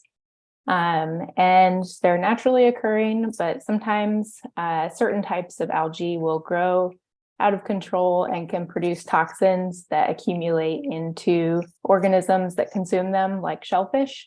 And this can create an issue when humans want to eat shellfish that have been contaminated by these toxins. And so what we need to know is where, when, and why these harmful algal blooms, or as I'll abbreviate it, HABs, occur in order to help people make safe shellfish harvesting and recreation decisions. So there's lots of popular clamming and crabbing sites around South Slough and the Coos Estuary, but there really isn't a sustained estuarine HAB monitoring program. So the Oregon Department of Fish and Wildlife does some coastal monitoring at a nearby site about every other week, but we were kind of hoping to fill in this knowledge gap and understand what's going on within the estuary where a lot of shellfish harvesting is actually happening. So in order to do that, we developed a monitoring program where we went out to 9 different sites in the summer and sampled water monthly.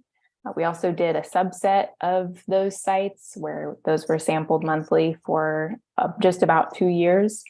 And we would go out, collect that water, take it back to the lab, and use light microscopy to identify potentially harmful species that were in the water. And we also use this technique called ELISA, which allows us to look and see what the concentration of these algal toxins in water is.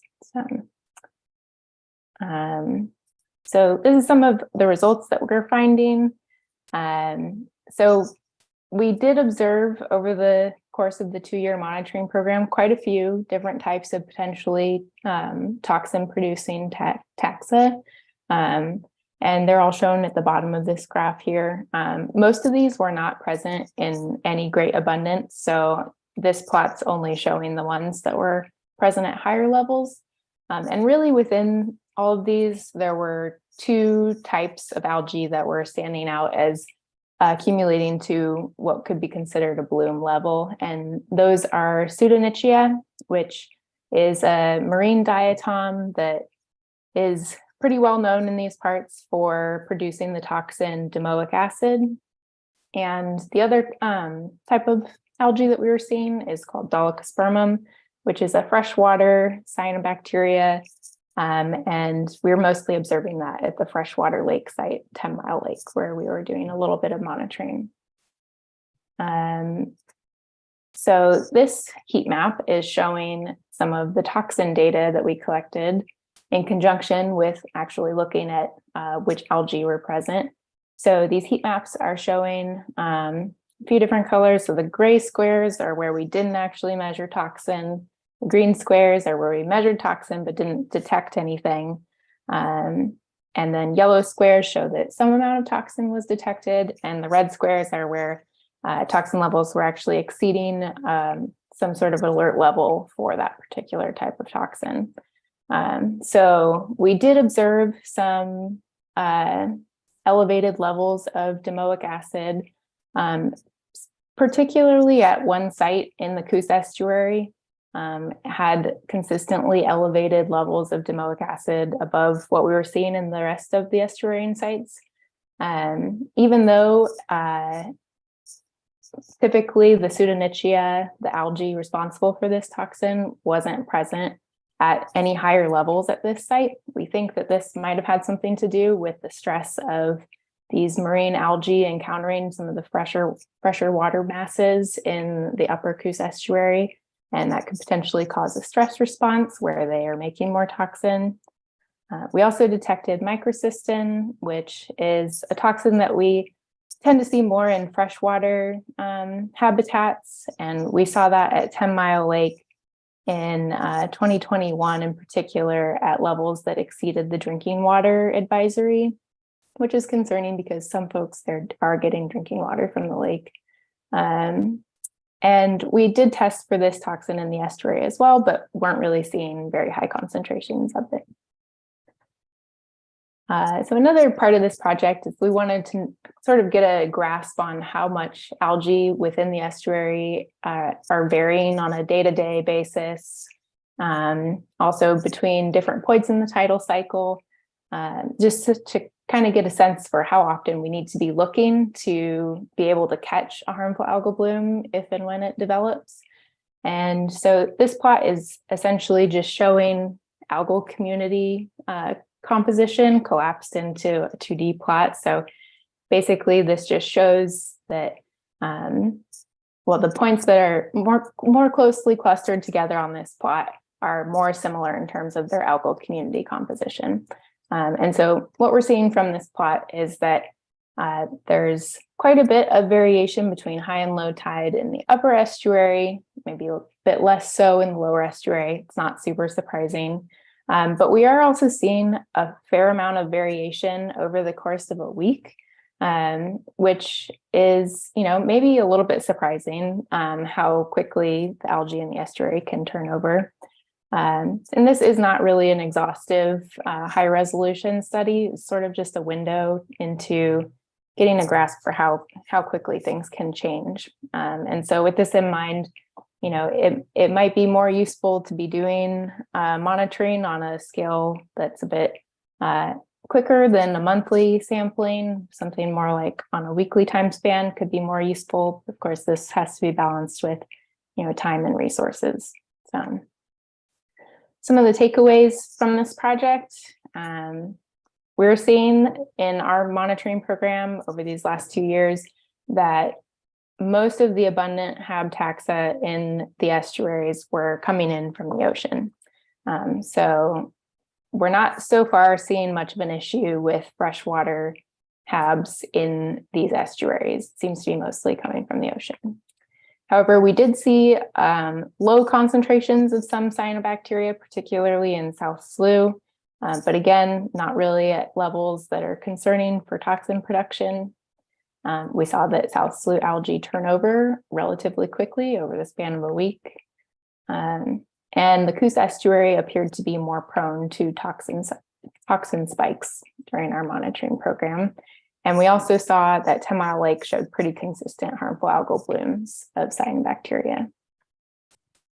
Okay, so then just to go over some kind of ongoing work that we're doing. In conjunction with this monitoring program, we wanted to go out and talk to some shellfish harvesters about how they view the issue of harmful algal blooms and the potential for, shellfish poisoning related to harmful algal blooms. So we're just going out and asking shellfish harvesters some questions to basically understand how their harvesting practices could potentially influence their risk of getting a HAB-related illness. And we also want to know how they're perceiving the threats from these harmful algal blooms. So that's ongoing. Something else that I wanted to touch on is, the fact that all this work has been done in really close collaboration with the Confederated Tribes. And they're really sort of taking over the reins on this work. They recently purchased a flow cam, which allows basically a computer can automatically identify algae, which cuts down a lot on the time that it requires to do a monitoring program like this.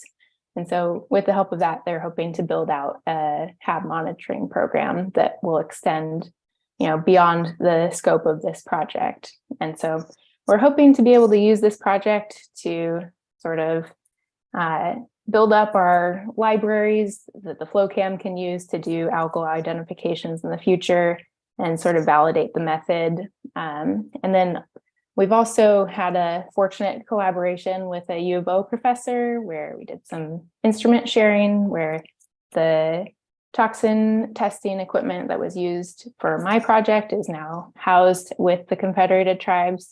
And we're hoping that that will get used in the future to do more toxin monitoring. So essentially, we're hoping that this project can be like a launch pad for a program that will continue into the future that can be useful to the community. So with that, I'll end there. And if anyone has questions, I'm happy to answer them. I've also put my email up here if we don't have time and you want to get in touch later.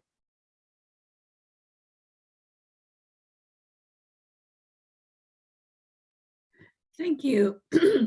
Excuse me. Thank you, Taylor. That was a really good presentation. If you can share that with the commission, that would be great. And I don't know that the rest of the commission is aware, but I suspect the reason the CT Klutzy is very involved in this is because they own property on 10 Mile Lake at the old Easter Seal site. Excuse me, and they can't use the property. They cannot use the lake much of the year because of the harmful algal blooms.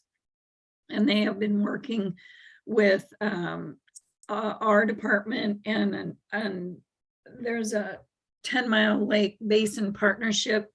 I think I got the name correct, but and they actually just recently were given a grant of federal money to look in the watershed, the health of the watershed. So we're hoping that that will help.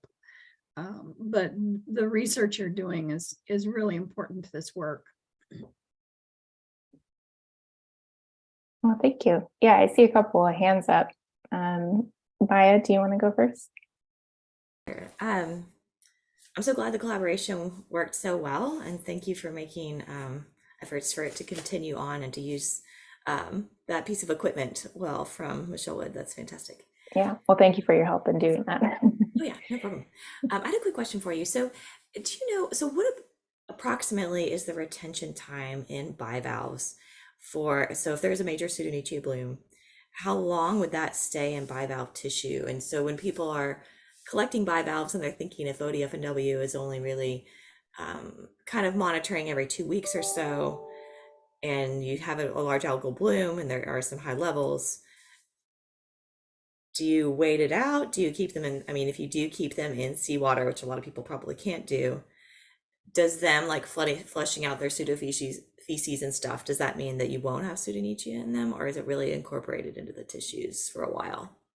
Yeah, that's a great question. It really depends on the type of bivalve. So things like razor clams in particular have much longer retention times, which fortunately in the Coos estuary and South Slough, that's not a lot of what the shellfish harvest is. There is a little bit of that. And it also kind of depends on the time of year when these happen. because, you know, certain times of year they're feeding a lot more, growing a lot. And then typically in the winter, a lot of that slows down and they kind of hunker down until they're ready to reproduce again in the spring. And so if you do end up getting a bloom that happens right before they hunker down, they end up holding on to those toxins for a really long time typically. And so, yeah, it just does depend. And luckily, you know, ODFW does do some shellfish tissue toxin testing with the Oregon Department of Agriculture that can shed some light on that. Yeah, unfortunately, it's not a super easy answer. No worries. I wasn't expecting an easy answer. I was Yeah. just curious. Thanks.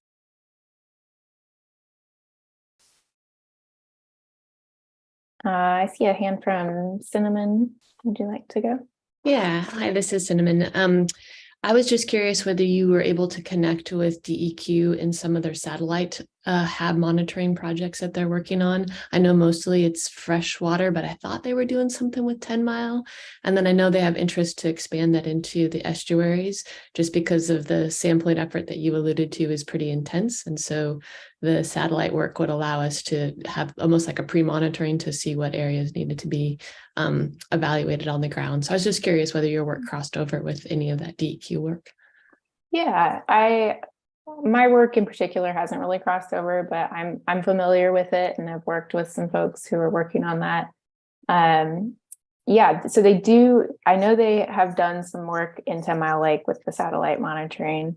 I'm not totally sure if it's like online just yet. I don't know, maybe you know more about that, but I think it's sort of in the validation phase is my understanding of it. And so I think there's a lot of potential there for that to be really useful, particularly in freshwater. I think a little bit less so with the estuary, given that a lot of the species that we see that cause toxin issues in the estuary don't actually have to be present at super high abundances in order to cause problems for toxin accumulation in shellfish. And so unfortunately, like you might not get a huge chlorophyll signal when, you know, when you might need to be concerned about that. It can potentially help, but it's not always going to catch it. But yeah, I think it's a really interesting area of research. And I think especially for 10 Mile Lake, that could come in really handy. Great, thank you. Yeah. Thank you for your work. I'm not seeing any other hands. Does anyone in the room have any questions for Taylor? No, I'm not seeing any questions in the room. All right. Taylor, that was a fabulous presentation. Yes, it was. Thank you so much. We also, as the Department of State Lands, have been working with a number of interested parties on the Ross Island Lagoon in the Portland area because it has a high number of HABs as well. So all of this work we're doing around the state on HABs will be helpful to better understanding this issue. So thank you very much. Thanks for inviting me. I appreciate it. All right, we'll move on to our final presentation under new business, and that is a presentation by Friends of South Slough, our great friends at Friends of South Slough, a proposal for the visitor center entrance design. And I think that proposal is, you might even have that in your packet. I saw a nice little design. Who's going to present that today? Todd or? Christine Moffitt is going to be presenting. She is the FOSS president. And we're just loading up, well, you can see, loading up the presentation. Okay. You might have to do enable editing and then do the.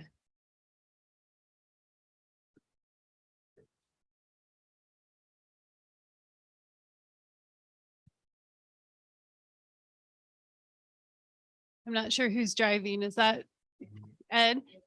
You might have to hit the enable editing in the yellow banner at the top, and then, yeah, now you can show it as a slideshow.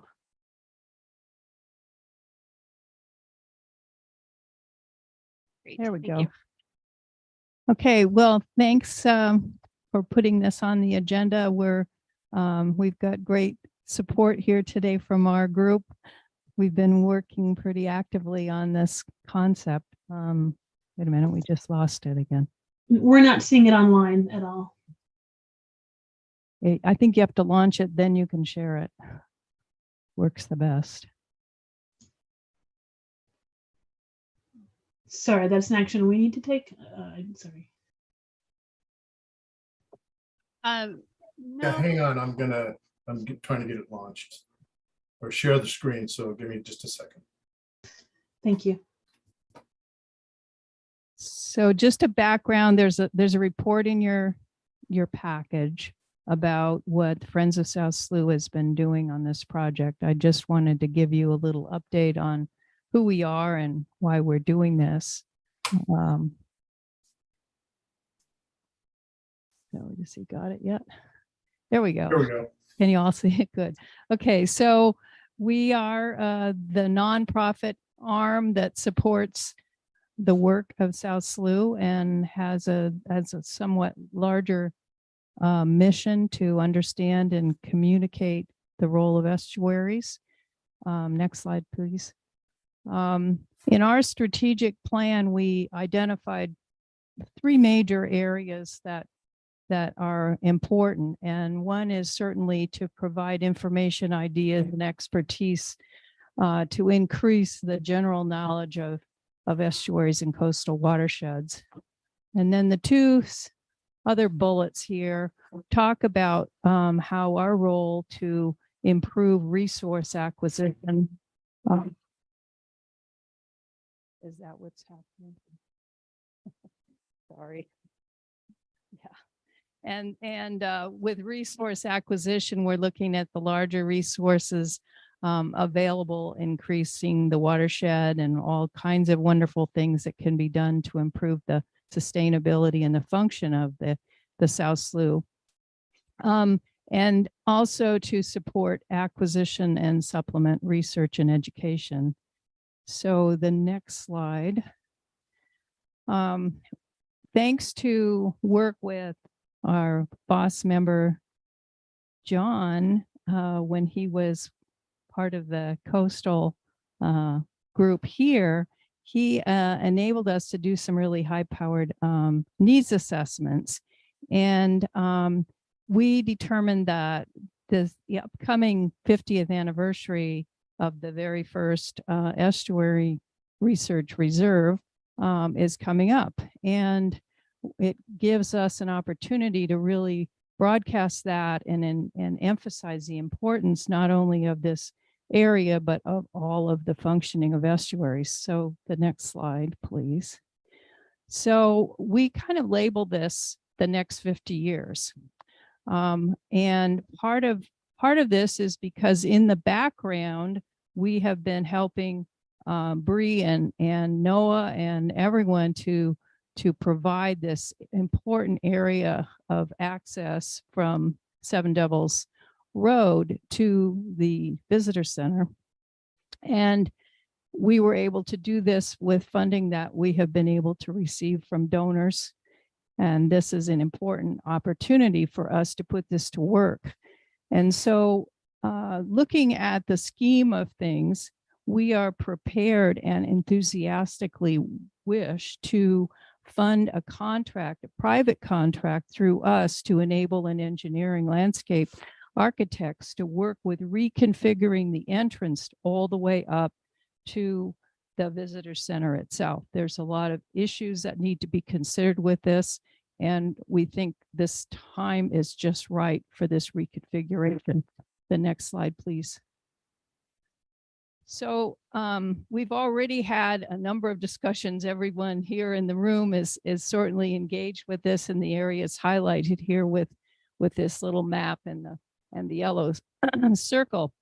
But there's things about realigning the road so that it's a safer entrance, providing a more welcoming introduction, upgrading the importance of internet support and other communication infrastructure that is out there on Seven Devils Road, but is not connected to the facilities here, in enabling expanded parking and safety upgrades, and also to create what we consider really important as a visual and auditory buffer from the adjacent commercial properties. So these are just some of the ideas that have been already put forth in small workshops and user groups.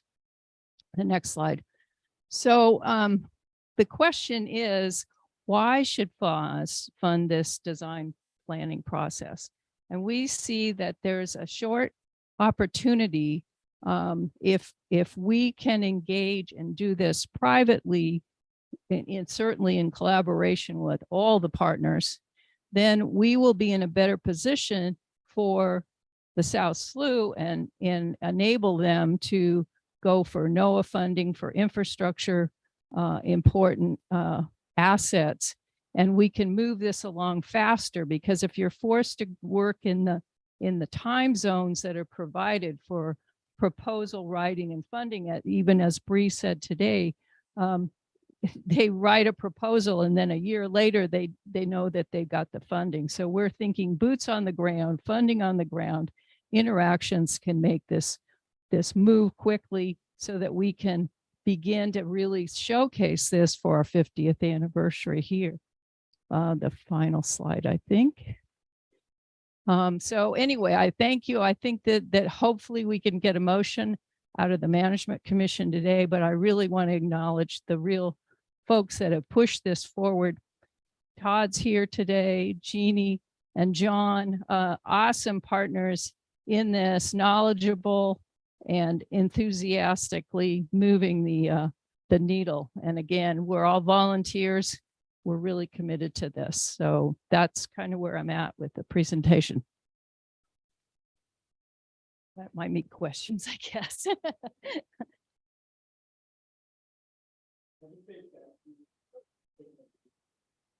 Okay, thank you, Christine. Is there a question in the room? I hear a voice. Room. It's a little bit like an old Donahue show. We got.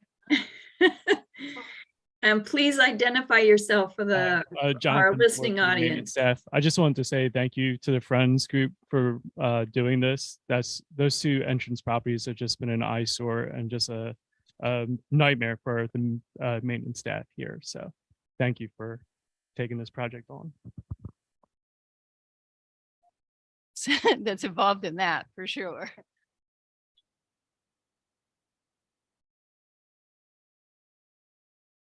Other comment? Any other comments in the room? Hi, thank you. This is John once again. I just wanted to add to Christine's comments. When you turn into the entrance of South Slough out on Seven Devils Road, that's the point where you are actually driving down into the watershed. And the deplorable looking piece of property that Jonathan mentioned certainly has the opportunity to become really a welcoming threshold. That is the point, as a matter of fact, where the southernmost tributaries of North Creek, which is the small drainage that drains into the slough on the north side of the visitor center, that's the place where that watershed really starts. The addition of that piece of property to the South Slough boundary, or within the South Slough boundary, also means that that entire North Creek watershed drainage, except for a small portion along Salal Road, is fully within the ownership of the South Slough Reserve. And I think it just offers a wonderful opportunity both for stewardship and education and research to showcase what the purpose and intent of South Slough is to protect the watershed and maintain its integrity. From the very moment the school buses or visitors or flatlanders from Nebraska or anywhere else come driving in and begin to learn about South Slough. So I'm excited to see FOSS kind of taking this on, and I hope that everybody is equally excited. Thank you. Thank you. Christine, I heard you say that you were hoping for a motion today. I don't see excuse me, any action item associated with this. Is there action you would like the commission to take today?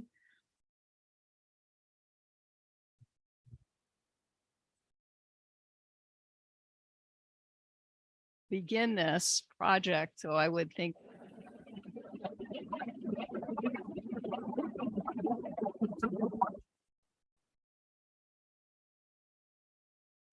We didn't hear anything.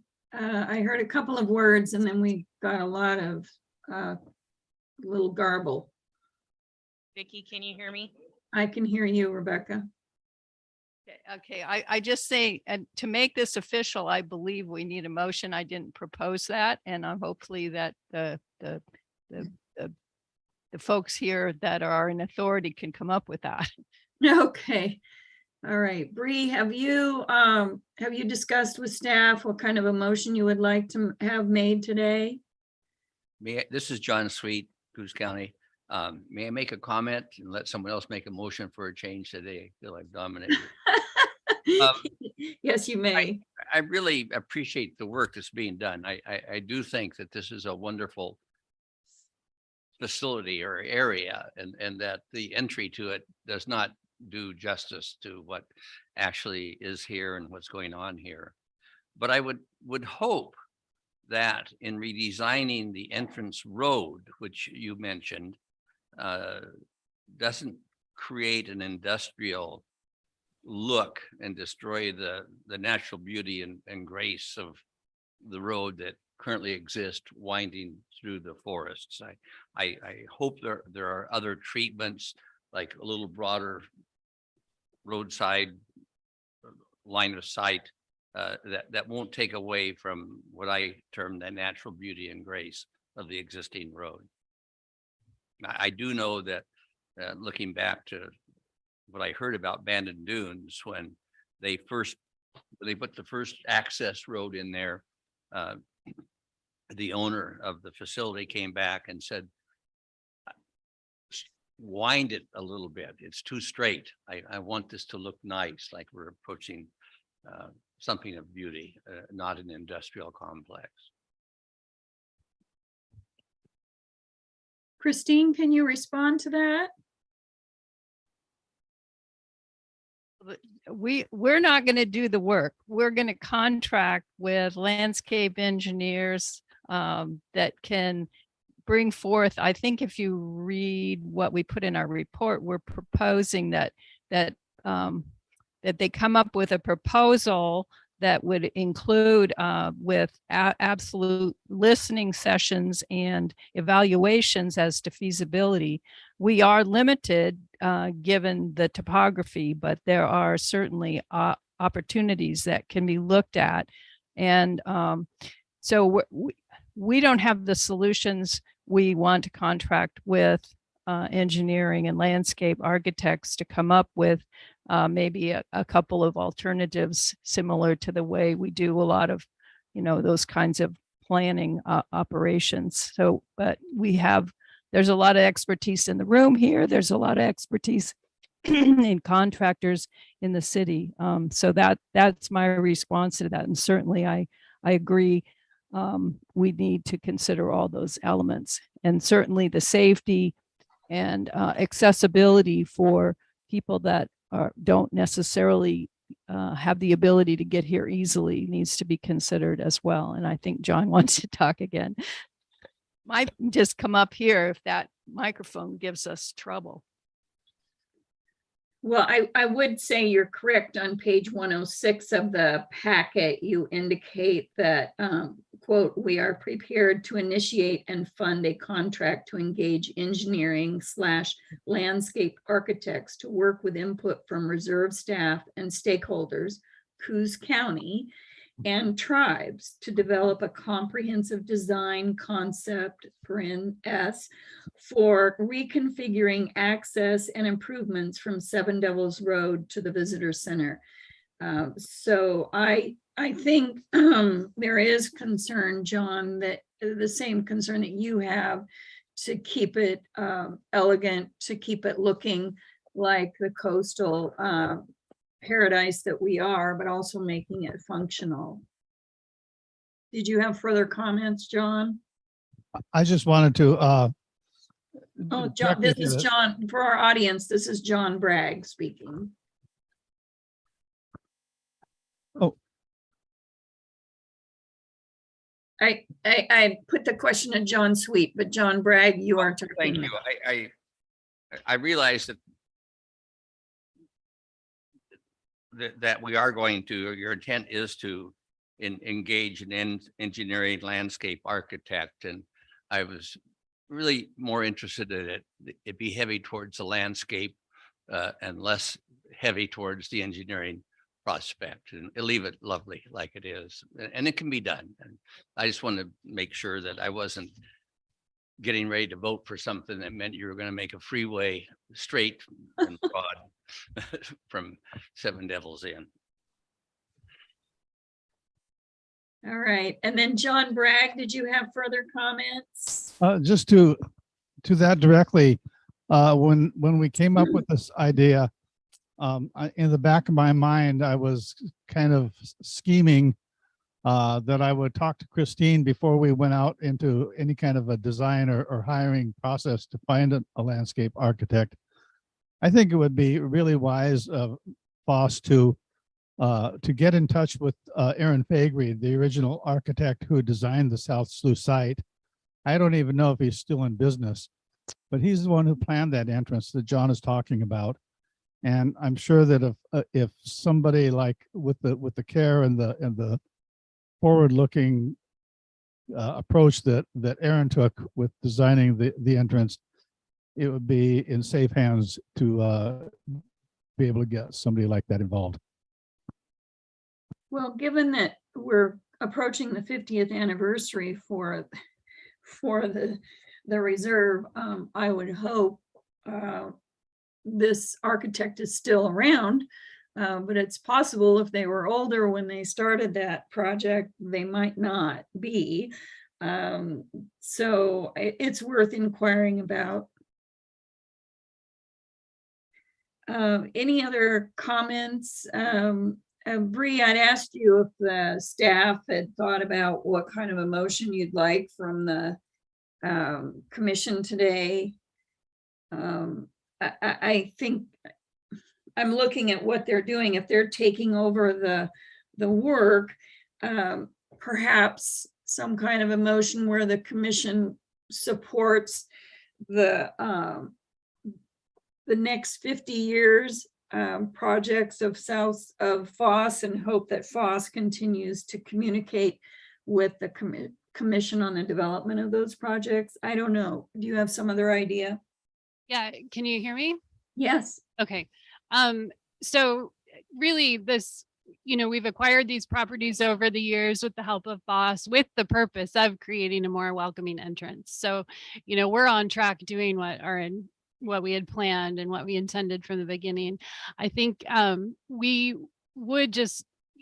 looking for the commission to just sort of I guess, are there any objections with this plan that we would be working with FOSS to fund a contractor to really get us started on that entrance? So I guess the motion could be around just the commission approves reserve staff and management to work with FOSS on developing a design concept for the entrance. Okay. I like that motion. That one is not so broad. So can you restate that, and then we'll have a commission member make a motion? Sure. So reserve staff recommend that the commission approves reserve staff and management working with the Friends of South Slough on a design concept for the entrance. Okay. All right. I'm sure Kathy got that motion down as well, and we all heard it. Is there a commission member who would like to make the motion, and then someone to second that? Oh, we have a discussion. Well, the discussion will come after the motion. Vice President of Friends of the South Slough, I just want to make it clear that the Friends Group will pay for a landscape architect. So the bigger motion, I believe, should include the staff. South Slough will work with the Friends of the South Slough and their contracted landscape architect. So again, I want to just make it clear that we are proposing that we will pay for a landscape architect to come in here with a plan and have the troops here at the South Slough contribute to that plan. Thank you. Okay, that's an amendment to the motion. Kathy, were you able to record that properly? She is going to listen to the recording to make sure Okay. she gets all of the wording correctly. Okay, so what we're adding to that motion is that we will work with South Slough staff and our partners and with Foss and their contractor on the redesign. Yes. Okay, all right. So moved. So moved, Laura Beth Barton. Thank you so much. And do I have a second from another member? Second. Second from Maya Watts. Okay, any further discussion on that amended motion? Well, I just want to thank Friends of South Slough for continually being the champions of this great reserve that we have here. And I'm so excited to be a part of the upcoming 50th celebration, which will be in 2024. It's so exciting because I graduated high school in 1974 when this reserve was created. And now here I am 50 years later, running the agency that oversees the South Slough. So it's pretty exciting. And I think the plans that you have are wonderful. And I want to thank you for the purchases of the properties, the funds that you put forward to help us do that. Any other comments or questions before we take a vote? Okay, the motion has been made and has been seconded. If anyone needs that motion repeated, we can do that. But I think we all know what we're doing at this point, and Kathy will get it in the minutes for certain. But we are approving the reserve staff and the management to work with Foss and their contractor on, I gotta read my writing, on a design concept for the entrance to the South Slough or something similar to that. All right. All those in favor of the motion, please say aye. Aye. Aye. Aye. And Bree in the room? I heard ayes in the room, no objections. All right, and I say aye, so that motion carries. Thank you so much. Thank you, Christine, and other folks at Foss for your presentation today. And we'll hear, we have an information report from you too a little bit later.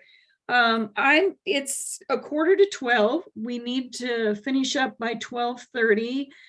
Is anyone needing to take a 5 to 10 minute break at this time, or are you comfortable just getting up as you need to? Okay, I take that silence as getting up as you need to. So let's see if we can get done by 12:30. That's pretty important to stay on time. We'll go into the information reports, item 7 on the agenda, and our first item up is the administration and facilities report. And I assume Rebecca will be giving that. I sure will. Thank you. Most of our information is in your reports. I just want to highlight a couple things here. One is Bree already mentioned that we were awarded the capacity building grant through the IIJA funding. That's in your report. I just wanted to add that we were funded. We're still waiting on the Wasson restoration, so hopefully we'll know by the end of the year is what our goal is. The other thing I want to highlight here is the next paragraph there mentions that I have been working with the U.S. Army Corps of Engineers to get a permit so that we can upgrade our Hinch kayak launch. We recently were awarded that permit. So facilities and we will start working through that. And that is basically to widen the current kayak launch that is down at the bottom of Hinch Lane. Our goal there is to widen it to approximately 11 feet, which will allow kayakers to be able to pull in sideways to safely enter and exit. It's a very narrow launch currently, and depending on the size of the kayak, can really complicate your enter and exit out of your boat. So we will start working through that. The other thing I wanted to highlight, and this at least facilities wise, is a huge bee in our bonnet, I guess you'd call it, is we finally have a built pole barn. It is up and there are walls and there are doors and it is pretty much done. So for those of you that are new, this is a project that we received NOAA funding for back in 2019. COVID really threw us a lot of loops on this with regards to cost increases, delaying getting contractors on site. Originally, when we did a budget for this grant, the current costs for a pole barn in the size that we needed were averaging about $50,000. So that plus a 10% cost increase is what we wrote the grant for. In the middle of COVID, those bids ended up exceeding about $150,000 range, which totally blew out our entire budget. So along with contracting staff in Salem at the DSL office, and myself, we went out to bid on this, I believe 3 or 4 times, trying to narrow down a contractor that would actually work within our budget. This summer, we were finally able to get someone to come in, get us the supplies and get us the labor to get that up. And currently it is completely up, built. We're waiting for the concrete to cure before we start to put supplies and boats and whatnot in there. This boat or this pole barn is specifically for all of our paddle crafts. So our large canoes that the education staff use for programs on a regular basis, as well as our fleet of kayaks for the education program, and all of our supplies that go along with that. So our paddles and our personal safety devices, things like that. So once we ensure that the concrete is cured, we will start to move all of those items in there. There's still a lot of moisture in there just because of when the concrete was poured. So we're kind of waiting for that to lessen before we start to put our gear in there. That is definitely a long time coming, and I'm so glad to sign off and say we finally completed this project. The other thing I want to kind of highlight down towards the end of the facility section on page 66, it looks like, it mentions our restroom renovation. This is also another NOAA PAC award that we have for construction. Yesterday, we had our contracted construction company come out. They met with Mike to start looking at logistics and scheduling. And it looks like that project is going to kick off around the first of the year. So more details will come probably in the future meetings on that. But that project there will actually renovate our public restrooms here at the visitor center, making them accessible as well as gender neutral. We currently have 2 restrooms, one specific to men, one specific to women, that have multiple restrooms in each, and those 2 rooms will actually be split into 4 separate restrooms. So that, like I said, will be kicking off here within the next couple weeks. I think that's the majority of stuff that I wanted to highlight. Everything else is included in your write-ups. Rebecca, is there anything you wanted to highlight in the budget documents that you submitted with your report? Oh, not at this time. That's our, biennial budget. For our state funds as well as our federal funds. Our federal funds, for those of you that are new, are a year-to-year basis. And then our state funding, which comes through the Common School Fund, is for biennial, so 2 years at a time. And the biennium ends here come the end of June, and then we will have another 2 years that go from there. And we just, the Ways and Means Committee of the legislature just recently met, and I believe Bree was there to testify on our grant. We had a grant. For those of you who aren't familiar with the process, we can't just go out and seek grants as state agencies. We have to ask the legislature permission to seek grants, and sometimes there's a delay in that. And so we had an ask to ask. So we had to go back in and ask the legislature, is it okay that we asked for a grant? We already did it. Is it okay? So normally that's fine, but apparently this time there were a number of agencies that were asking to ask. So there was a little bit of crankiness on the e-board, but I think that all got resolved, and Bree, we got what we needed, right? We were approved for both the Wasson project and the capacity building grant. All right. Okay. Well, thank you, Rebecca. I have a question from Does that Commissioner Sweet. limit, does that mean that Friends of South Slough can't ask for grants? Well, they can ask for grants, but they don't have to go to the legislature to do it. We do I because can we're comment on that. So when we have to go to the legislature and ask for permission to apply for grants, that's specific to federal grants. If FOSS goes and applies for a grant separately, they do not have to go and ask for any permission because they are applying for it on their own.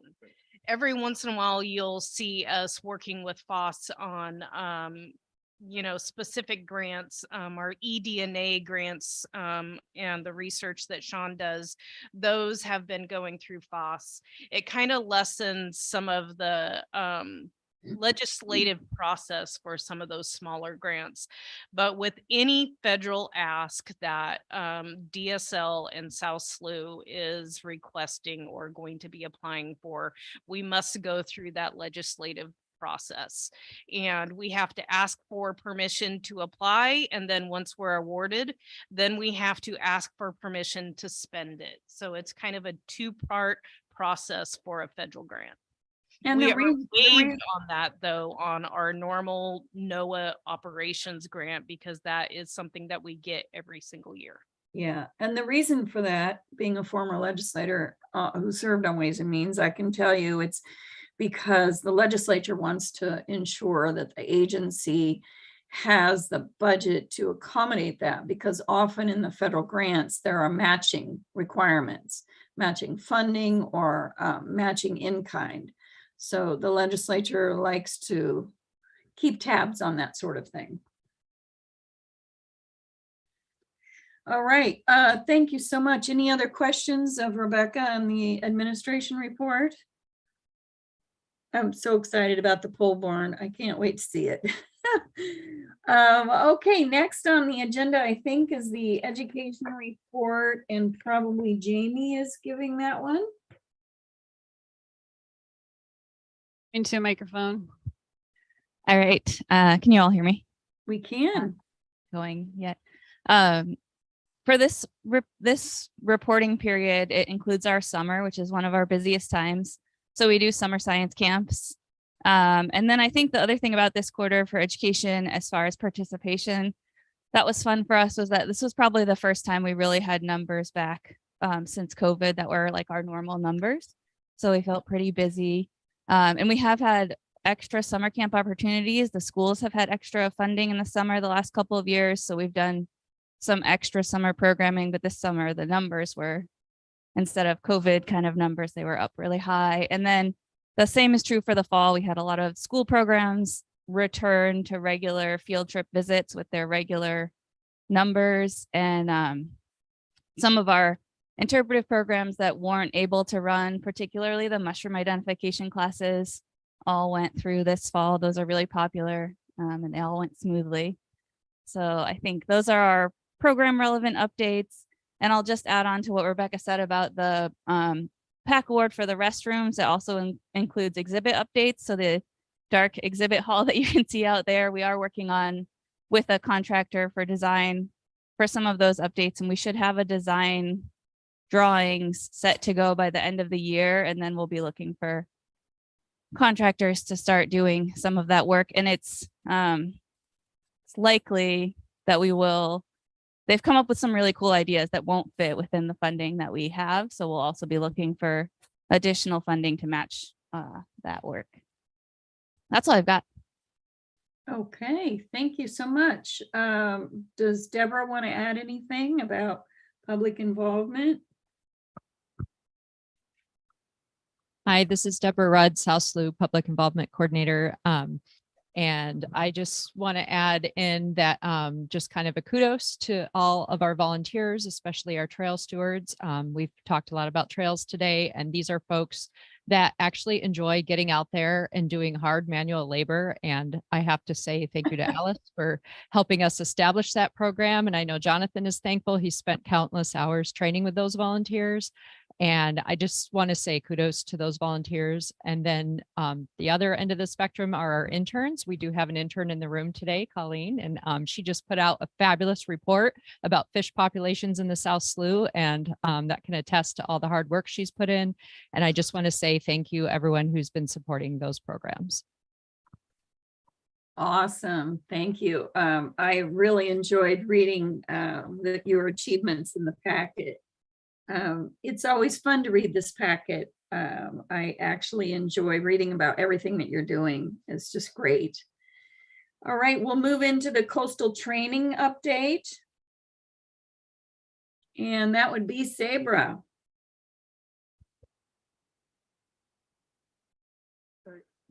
Getting into my computer.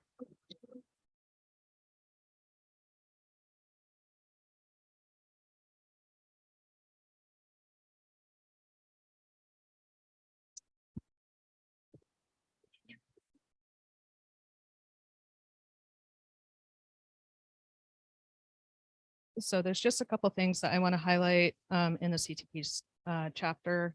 One is about this time last year, I was helping out on a neuroscience collaborative project. There was a group from a couple different universities, some staff here, as well as some affiliated staff that had not facilitated public facing conversations before. So I brought up a digital coast training that basically helped give them a summary of basic facilitation skills as well as common language.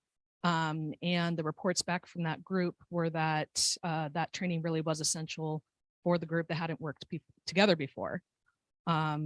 To be able to work very seamlessly, and they thought that the public facing focus groups that they were working on went immensely smoother because of that. So to parallel that, in August,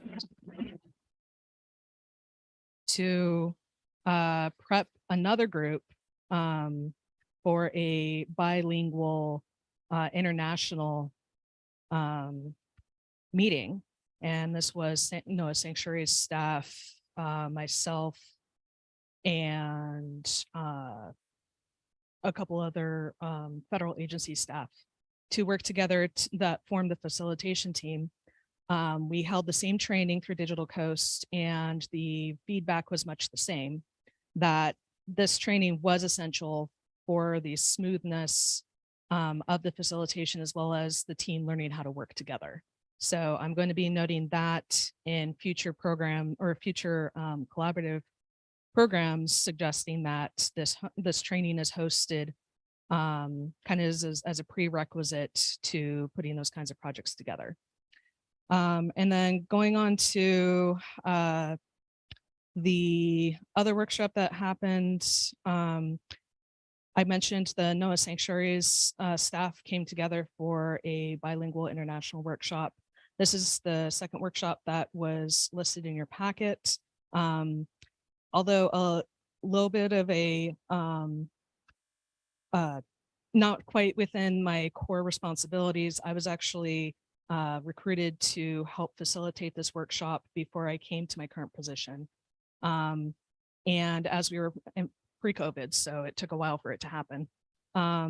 But a lot of the conversations that happened at this workshop were between Indigenous nations and communities as well, and mostly NOAA, but other federal governments, talking about how to best figure out future co-management strategies. So there was a lot of parallels between what we have been doing at South SLU, as well as a lot of priorities that are emerging at the SSNERR's nationwide network. So it actually ended up streamlining very well. And my continued involvement with that group will not be on the facilitation side, but more on the end product development and helping some of the ongoing conversations, but definitely keeping it within the SSNERR's wheelhouse. Kind of paralleling that, the SSNERR's annual meeting in Seattle last month, was the first one that happened, post-COVID in person. And a lot of the conversations were centered around co-management, working better with Indigenous communities and federally recognized tribes. So the recent experiences really helped to contribute to those conversations. I was asked to be on quite a few of the sessions, including a couple of the cross-sector sessions. So that's definitely going to be an ongoing priority and interest. And then just one other bookmark I wanted to put was I am partnering with DLCD, Huey Radomski, to put together or to adapt a planning tool called the Watershed Game. It's originally made by Michigan Sea Grant. And we're going to be testing it out with the PCW, asking them, one, to play through it, but also to recommend how to adapt it for the needs and concerns on first the Southern coast, but hopefully eventually other parts of the Oregon coast as well. If anyone has any questions about that, I can definitely help walk you through it. But I see this as a tool that is really going to help a lot of these, especially multi-agency, multi-partner planning projects going forward. And with that, that concludes my report. Any questions? I don't see any questions online. Thank you, Sabra. That was really interesting. I like the last piece that you were talking about in particular. And also the annual meeting sounds like it was a really great opportunity for all of you to finally see each other and collaborate. So thank you very much. All right, we will move into the science and stewardship report. And these folks have pages of the work that they do, and they won't be able to go through all of it. So I encourage you to read things in the packet. They are very busy at the work they do. So I think, I don't know who's going to present today, but they'll highlight some items and we'll get some more information. So who would like to start off today? This is Sean Schooler, the research coordinator. I think we're doing separate stewardship and science report outs. I just want to recognize the science staff. I think it's amazing every time we pull together the information for the packet that you see. I'm always amazed by just how much what we're doing. Really, it's just amazing. The staff, if not only the product or the monitoring and research projects, but also all the committees that we're on. We really reach national, international stage. So there's the committees. There's also all the papers, reports that we put out. And something you don't see very often in there is also all the proposals and the collaborators that we work with. And I was just at a meeting this morning and I realized we had just been working on 10 different proposals with different collaborators to bring those scientists to the reserve. And so I just wanted to say that it's just so amazing how much stuff that we do for us, the small group. Yeah, and I thank you, Sean, because that's when I get to your report in the packet, it's like, wow, wow, wow. How do they do all of this? So I think it's really good for you to put all that work. Everyone at the South SLU does great work in all their areas, but the research part of it and the science work is intense in terms of the number of projects you're involved in. So thank you. Thank you for recognizing the staff. So I'll let you tell us a couple of highlights. Yeah, so two things we've learned recently that something to highlight is that the good news is that the green crabs, or the 5-spine crab that we've been studying, the numbers are down this year, and maybe because of La Nina. And we're hoping La Nina is going to continue for the next year, and so we hope we have low recruitment for another year. So we're hoping those numbers will keep going down. It probably will just come up when the El Nino comes around, but we have a little bit of a reprieve with that. The second bad news is what the report that Colleen was working on. We're finding that the fish assemblages in the South SLU estuary are quite a bit lower than they were in the 1980s. And so we need to do some more work on that to see if that's natural variability or if it's really something that's happening. We suspect it might have something to do with warm water events due to climate change, but we're really not sure what that is. But we do see a significant decline in the abundance, the biomass, and even the diversity of the estuarine fish. And so we need to do some more work on that. And so I'll leave it there. I'll take any questions.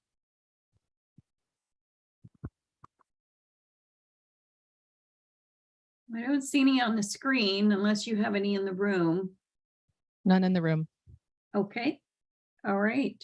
So we'll move into the stewardship coordinator report. That would be Alice Yates. Thanks, Vicki. So you can kind of refer back to all of the fantastic stuff that people have been doing, helping out with stewardship in the reserve.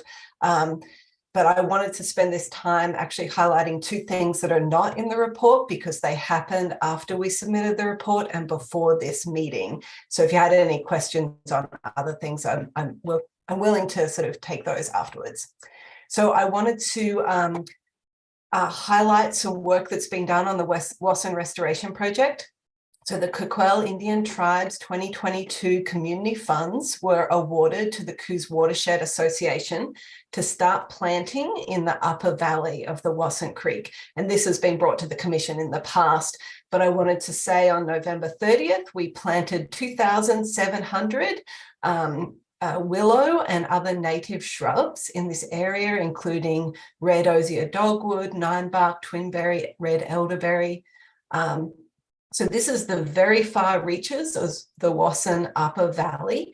And so this was done with Coos Watershed Association staff, reserve staff, interns and volunteers for the reserve, as well as a robust group of Coast Guard staff. So we actually had 7 Coast Guard come out and help with that work. And it was a cold and drizzly, miserable day, but we all had fun and everyone was willing to come back and help the reserve again. So I call it a success. The other thing I want to thank Laura Beth as being a member of the Tribal Council for the Coquille Indian Tribes' contribution to that effort. Thank you. Yeah, absolutely. Thank you.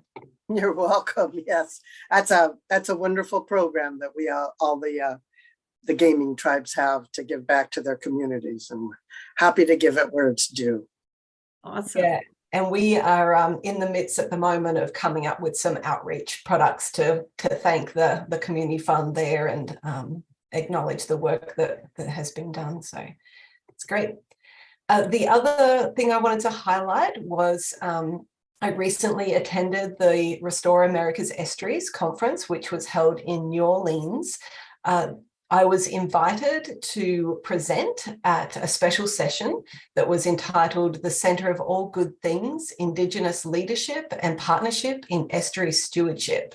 So our panel was partly funded by a Neuroscience Collaborative grant that enabled a whole suite of people, and I'll go through them in a second, to attend this conference and present on various different aspects of this topic.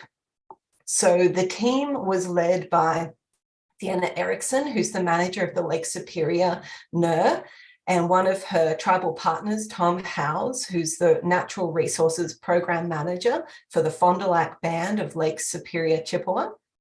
I was also attended by Kavika Winter, who's the Haiea Reserve, which is in Hawaii, manager.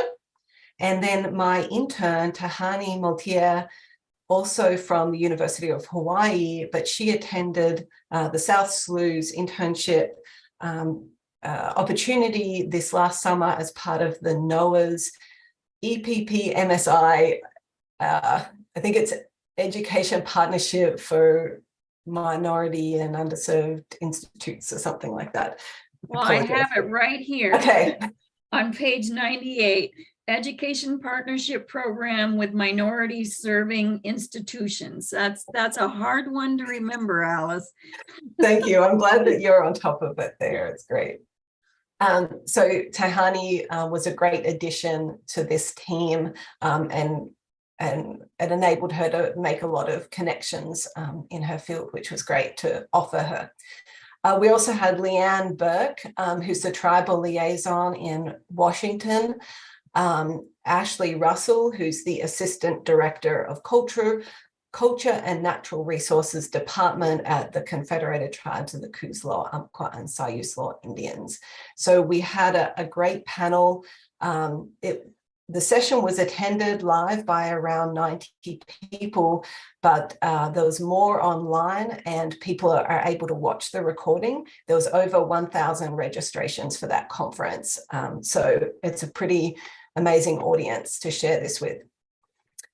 So I just wanted to say that I was invited to speak on the Wasson Creek Restoration Project and how we are working with the Kukwel Indian tribe and the Confederated Tribes of the Kuzlaw, Umpqua, and Sayuslaw Indians to develop the plan, and how we are planning to work with them through implementation, including planting culturally important species, improving habitat for coho and lamprey, restoration of historic shed structure with cultural importance, and ultimately hoping this restoration works on biocultural restoration as well, and co-stewardship and sustainable use of this area for continued cultural practices.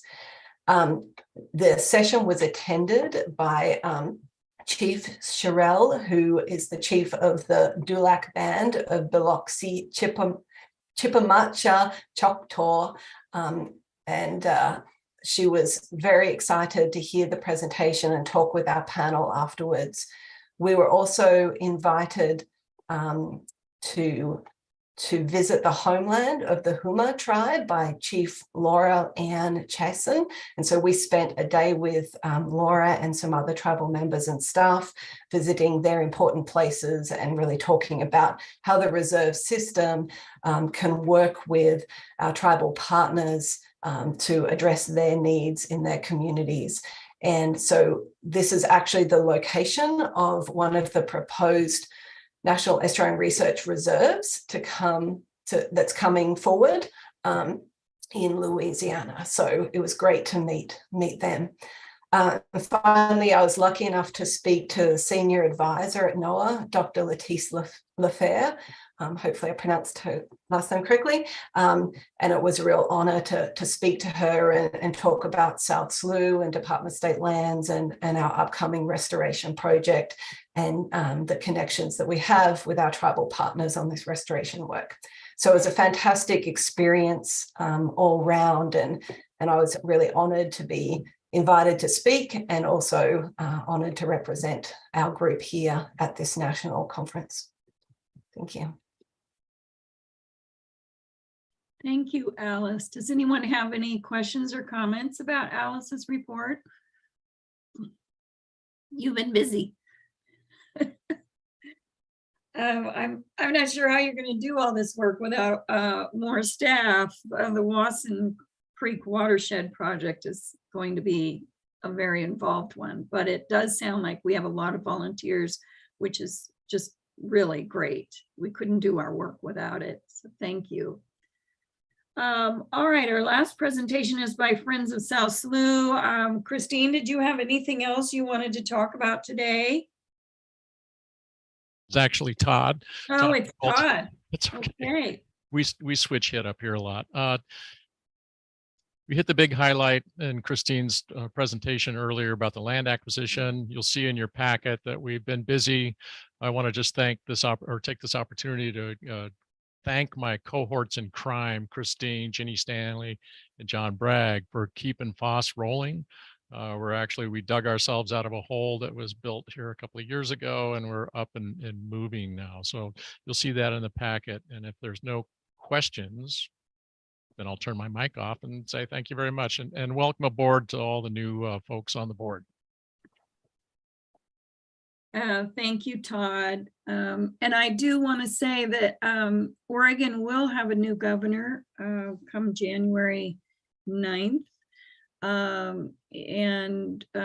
So we will need to educate her on the South Slough and what we do, and the Friends of South Slough.